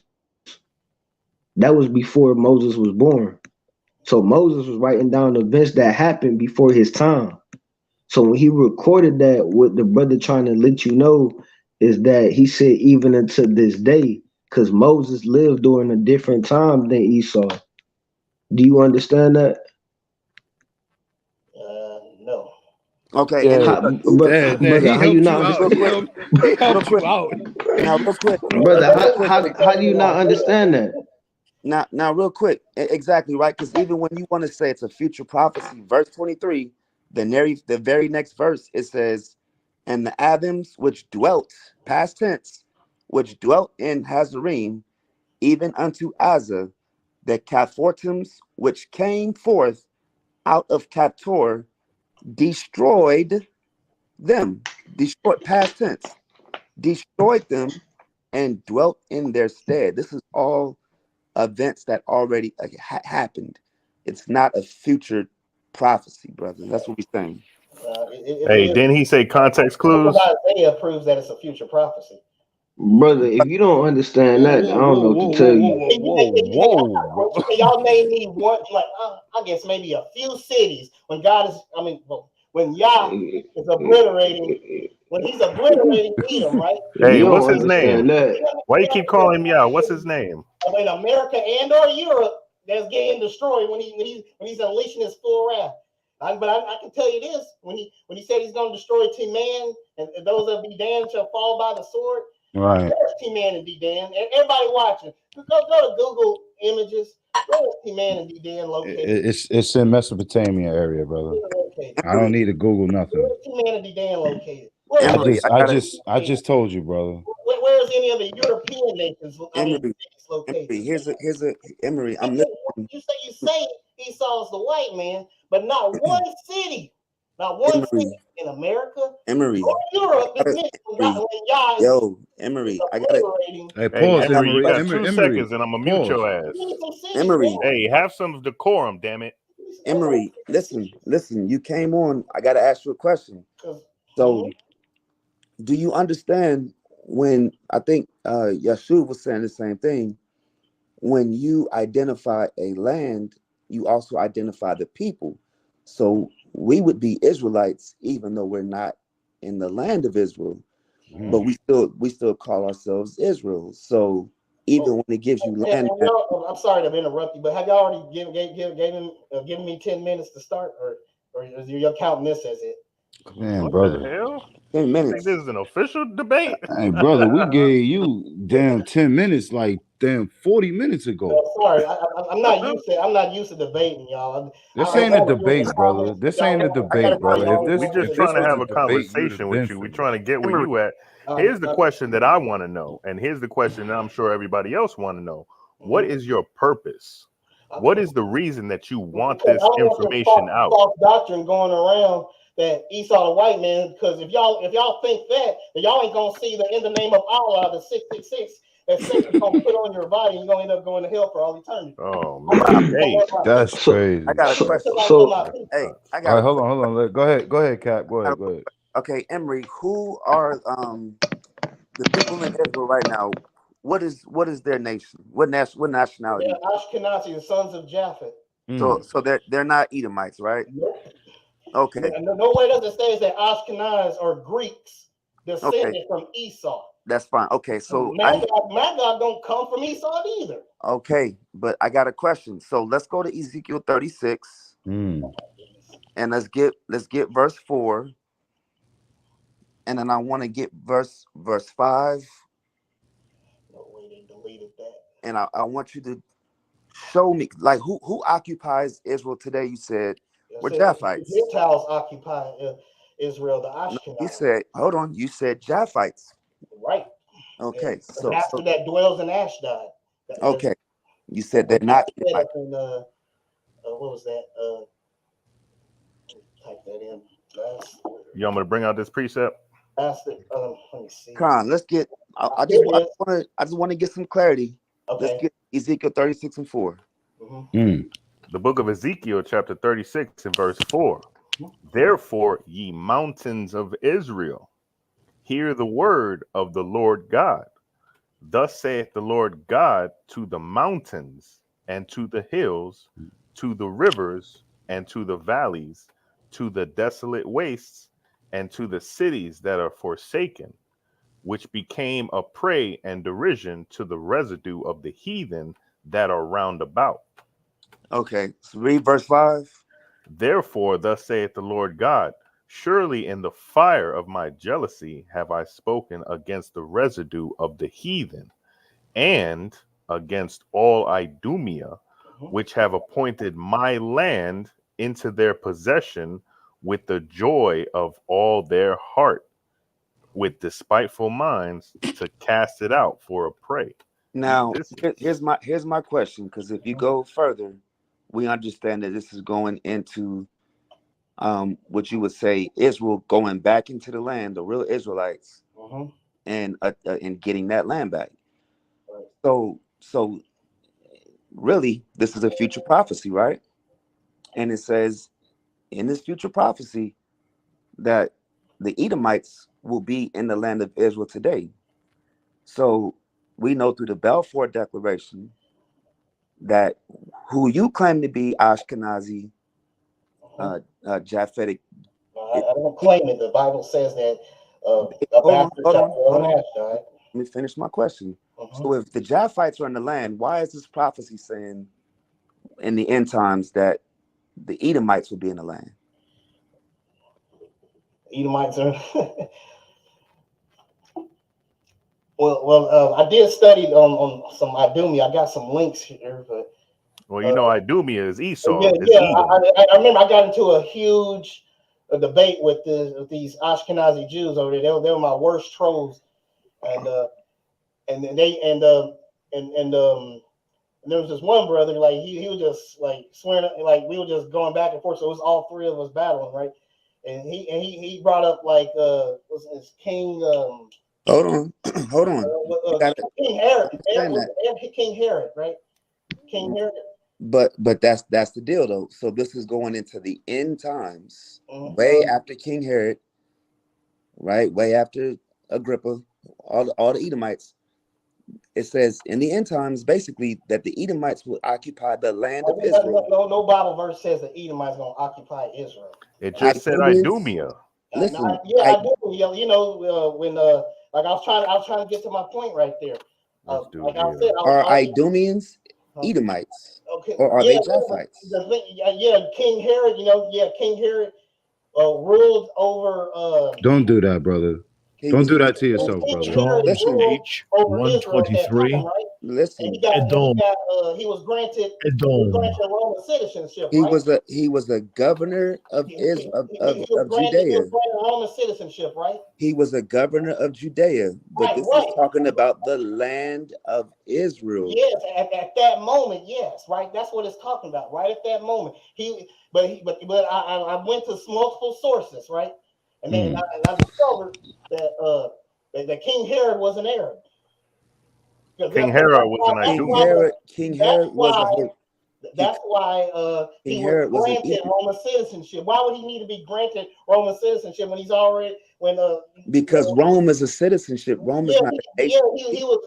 So King Herod himself wasn't Roman. Emory, Rome, all of Rome. Rome is like America. It's a That was when Rome controlled that land right there. Everybody needed Roman citizenship. Rome is a citizen. Rome is a King Herod was not. King Herod was an Idumean. Not a Roman. He was an Idumean. Was Paul a Roman? Emery, I'm about to mute you in a second. Have some decorum. Paul was a Roman, but he was a Hebrew Israelite from the tribe of Benjamin. So just like you can be an Israelite and a Roman citizen, you can be an Edomite and a Roman citizen. It's like saying a Caucasian American, a Black American. The citizenship is Rome. The nation is Edom. He was an Edomite and a Roman citizen. At that moment where Rome controlled Israel, though. No, Rome. No. What I'm saying is, but King Herod only had Judea. He didn't have Israel. And then even if we play your game, even if we want to go that route, this verse that you haven't dealt with is talking about the end times, way after. No, it's not talking about the end times right there. Okay, cool. So look at verse. Okay, so let's jump down to verse number 8. But ye, O mountains of Israel, ye shall shoot forth your branches and yield your fruit to my people of Israel. When have the Israelites been back in the land? We haven't been back in the land, right? You saying when did the Israelites go back into the land? The real Israelites, yes. He gonna say they're already there. But they're Japhites. So either they're Japhites in the land or the Idumeans are in the land. It's not chosen to be Israelites. You can't be an Ashkenazi Jew. You can't be from both Japheth and from Shem. It don't make no damn sense. It does make sense. It doesn't make no sense. You can either be from one or the other. You can't have it both ways. Well, that's what I'm saying to y'all. You got Zechariah 9:6 here. It says, hold on, Emery. You have to deal with this. You want to go to Zechariah 9, but you just disrespected Ezekiel 36. Who are the Idumeans in the land when the Israelites get the land back? You can't say it's the Arab because the Arab don't have control over that land of Israel or Jerusalem. Japheth does. Right. So then why does it say Idumeans and not Japhites? Well, that's. Well, I'm getting kind of clogged up here. Okay. Hey, you clogged. Listen, you clogged up, and you. No. You finished, I'm trying to focus. So no. You finished. So bad right See, here. what it is you doing too much talking, right? Yeah, Slow down. Slow your ass down for just 5 minutes. Slow down. You don't have to do all that talking. Send Romello a message. See if he's ready as well. But can I do my 10 minutes or what are we doing here? Hey, brother, I think he just asked you a question. What did you say?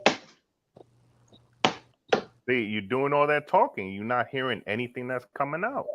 Hey, it says, keep thy foot when you come to the house of God. You're in front of the house of God, right? When 2 or 3 are gathered in my name, there I am. He's on here. He's chilling on the side with some popcorn. Right. And getting more scriptures to cut your ass up with. Well, yeah. See, talking about being disrespectful. What about that? You know, who's being disrespectful? Like this is. We just giving you the same energy that you giving us. Look, I'm just keeping it real, brother. Excuse my French. Parlez-vous français? Okay. Okay. Like, can I? Okay, I'm finna do this here. This is Zechariah 9:6 here. Y'all ready? Brother, Romy, not Romel. Emery, are you going to address Ezekiel 36? Oh, okay. Ezekiel 36. What it say? I'm going to read it again. It says, therefore, this is verse 5. Therefore, thus saith the Lord God, surely in the fire of my jealousy have I spoken against the residue of the heathen and against all Idumea, which have appointed my land, the land of Israel, into their possession with the joy of all their heart, with despiteful minds to cast it out for prey. Who are these Idumeans that occupy the land of Israel, if they're Japhites?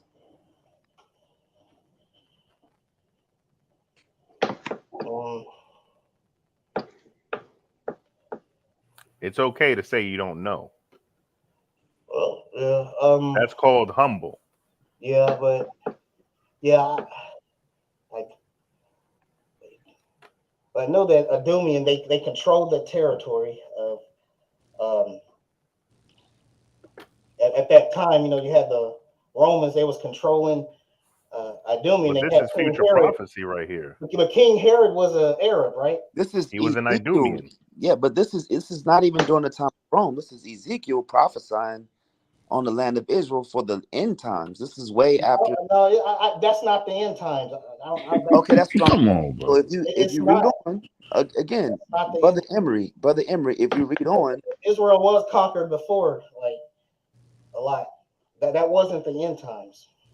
But this is a prop. Look, it says verse 8, but ye, O mountains of Israel, ye shall shoot forth your branches and yield your fruit to my people of Israel, for they are at hand to come.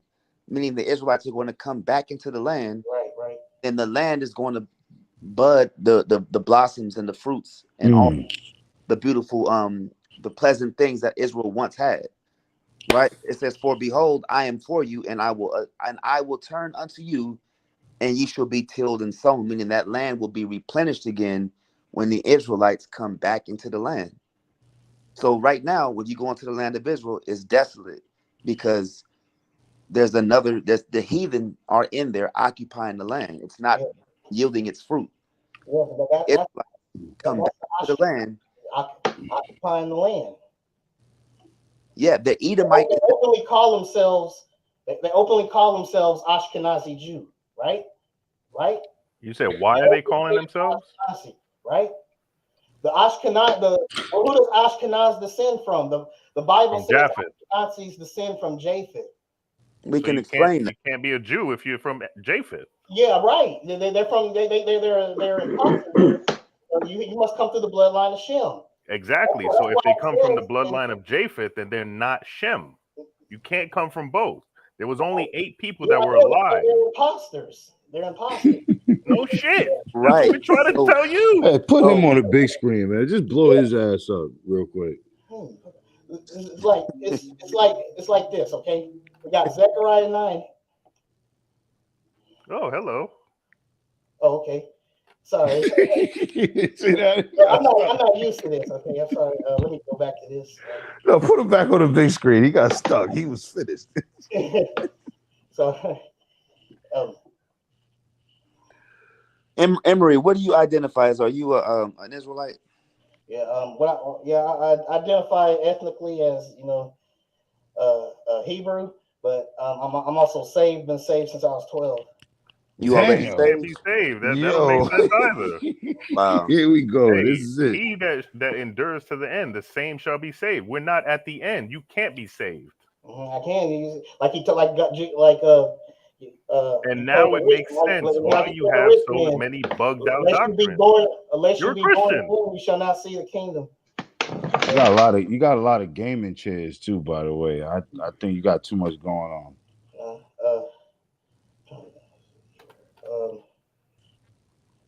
So I go to present and then hit share screen.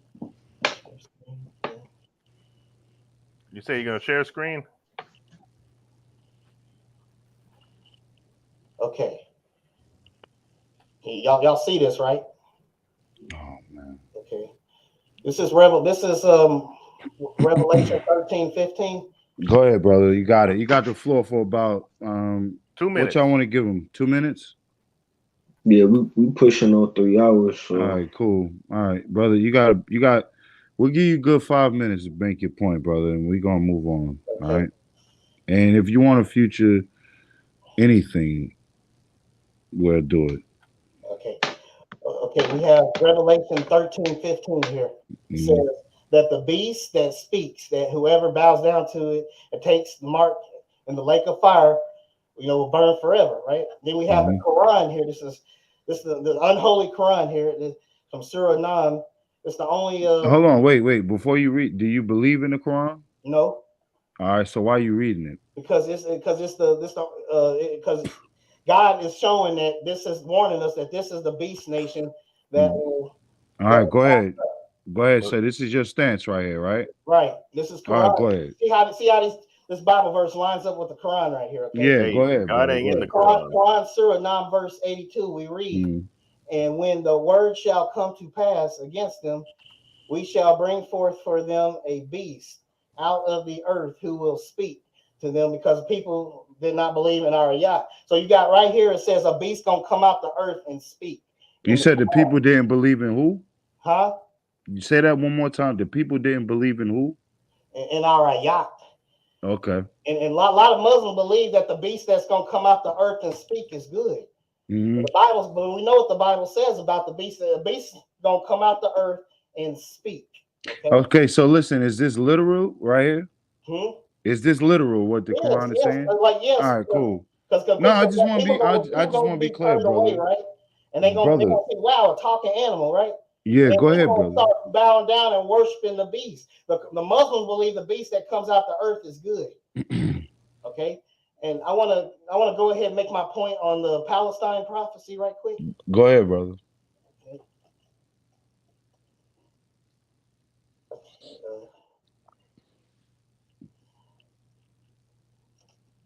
All right. Okay. We have Zechariah 9:6 here. It says, "And a bastard shall dwell in Ashdod." So when you read that, you speaking of Teman and Zidon? Is that what you're No, reading? Ashdod is located in Israel.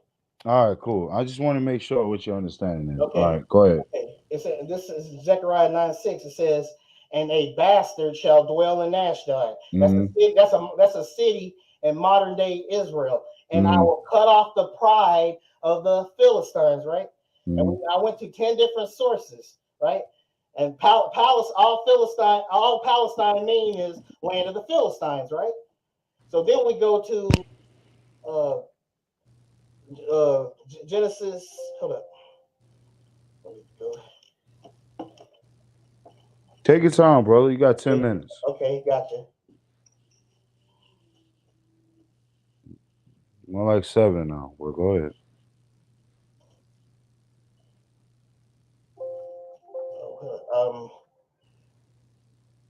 Okay, here we are. So I found out that the word, enlarge is actually patah in Hebrew, and it actually means to deceive. And it says, "God shall patah," which means deceive Japheth, and he shall what? He shall dwell in the tents of Shem, and Canaan shall be his servant. That lines directly up with, "And a bastard shall dwell in Ashdod." Is that not happening right now? Aren't the Ashkenazis over there? They're humiliating the Palestinians. Hey, quick question. Where'd you get that translation from?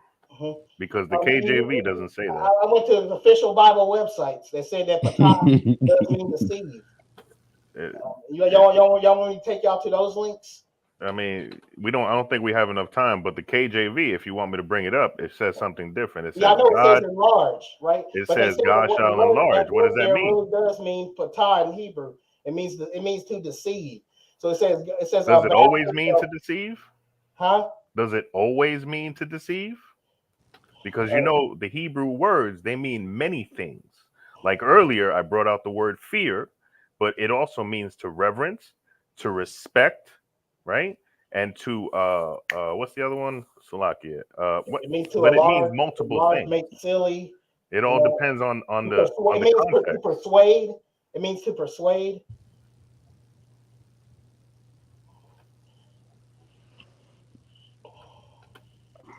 Okay. Go ahead, brother. Break it down, okay, brother. You got about okay. 5 minutes, brother. Okay, fine. Okay, notice how like right here it says, and this lines up with it too.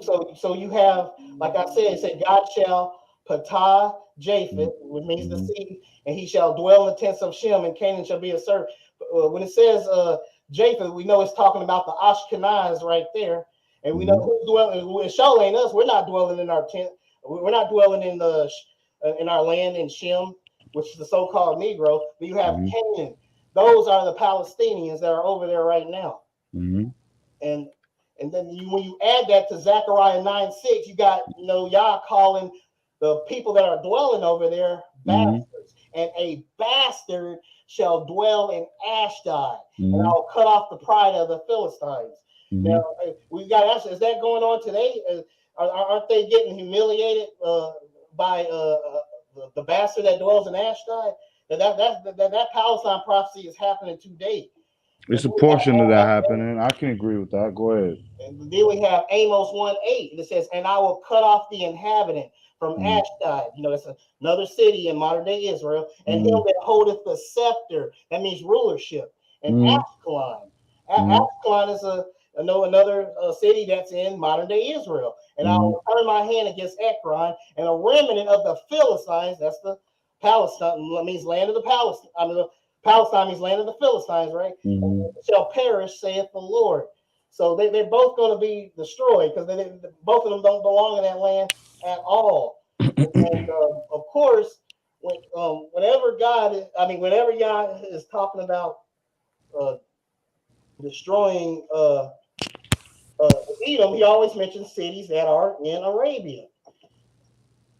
Like he actually calls Arabia up to their face. Like he's not using any parables. That's why it says the burden against Arabia.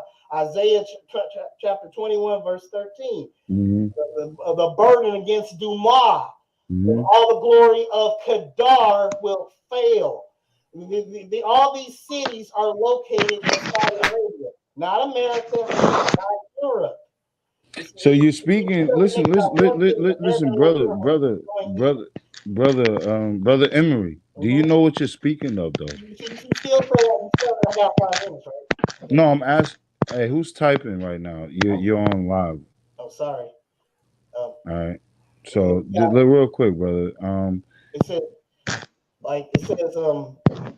rejoice and be glad, O daughter of Edom, that dwelleth in the land of Uz. Uz is located in Saudi Arabia, not America, not Europe. All right. So listen, I have a question for you, brother. I have a question for you, real quick. So based on all of this work, right? I can tell you did a lot of work, right? You got the Mecca, you got all that right there, right? You see land of Uz right here? You said what? Where's that located? Right there's the map in Arabia. All right, that's fine. That's the city, right? Okay, cool.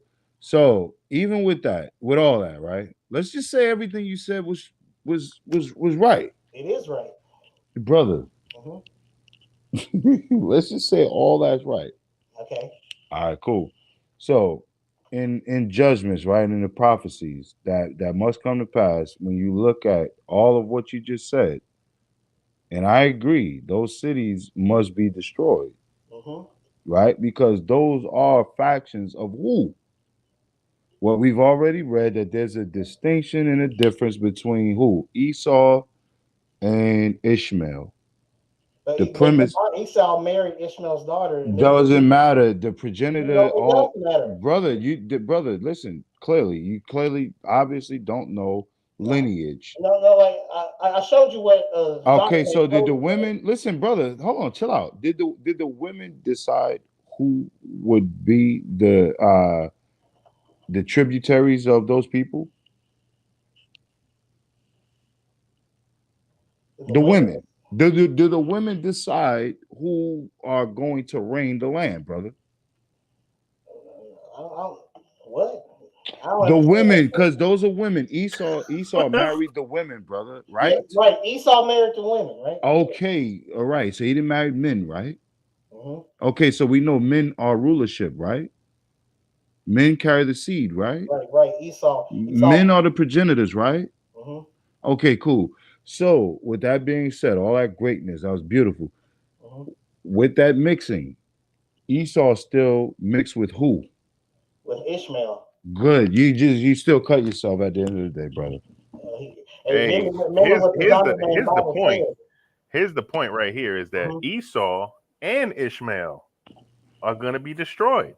Right. So who cares? Yeah, but that because it's saying Esau and Ishmael because the Esau married Ishmael's daughter. That's why it's saying then it names off the 10-headed beast right there. But did you hear what I said though?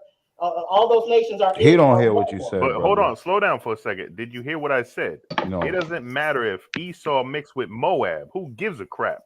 They're both going to be destroyed. So who cares? Well, you have to care because you got to know where the 666 is coming from. No, brother. No, we That's don't. not What where we it's have coming to from. do is we have to trust in the Lord with all our heart, soul, and mind, and keep His commandments. That's it.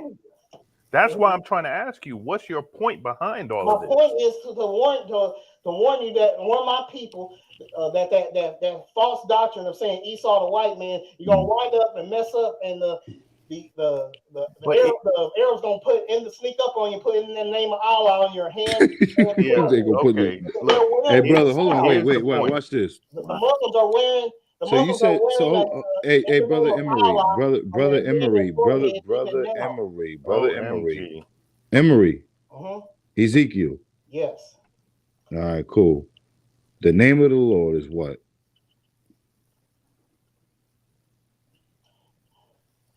You said the name of the Lord is what? Yes. What's the name of the Lord? Yahuwah. Okay. Yahuwah. Yahuwah. Yahuwah. Yeah, right. Yahawah. You just don't want to say Yahweh. You just want to say Yahuwah. That sounds like you're speaking in like a Maui or Hawaiian tongue, right? Do you think so? Like pronounce the way you pronounce with it. With the way you're saying it, yes. But brother, listen. Mhm. All right, real quick, brother. All right. There's a clear distinction between Edom, Edomites, Esau, Ishmael, right? Arab, and Arabians. There's a difference, brother. We just went through the Arabian Peninsula. You and didn't have to go through it because you know yourself that there are many tribes in the Arabian Peninsula. So you already know that. So if you already know that, and then you know Esau mixed himself, you brought up the precept yourself in Genesis 20th chapter. This is all your work you've done. You brought out the Zondervan Bible Compact Dictionary.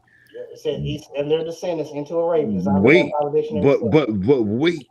These are all the works that you've done. Huh? These are all the works you've done. Let me ask you a question. How long did it take you to come up with this information? How long did it take me? What? How long did it take you to gather your information?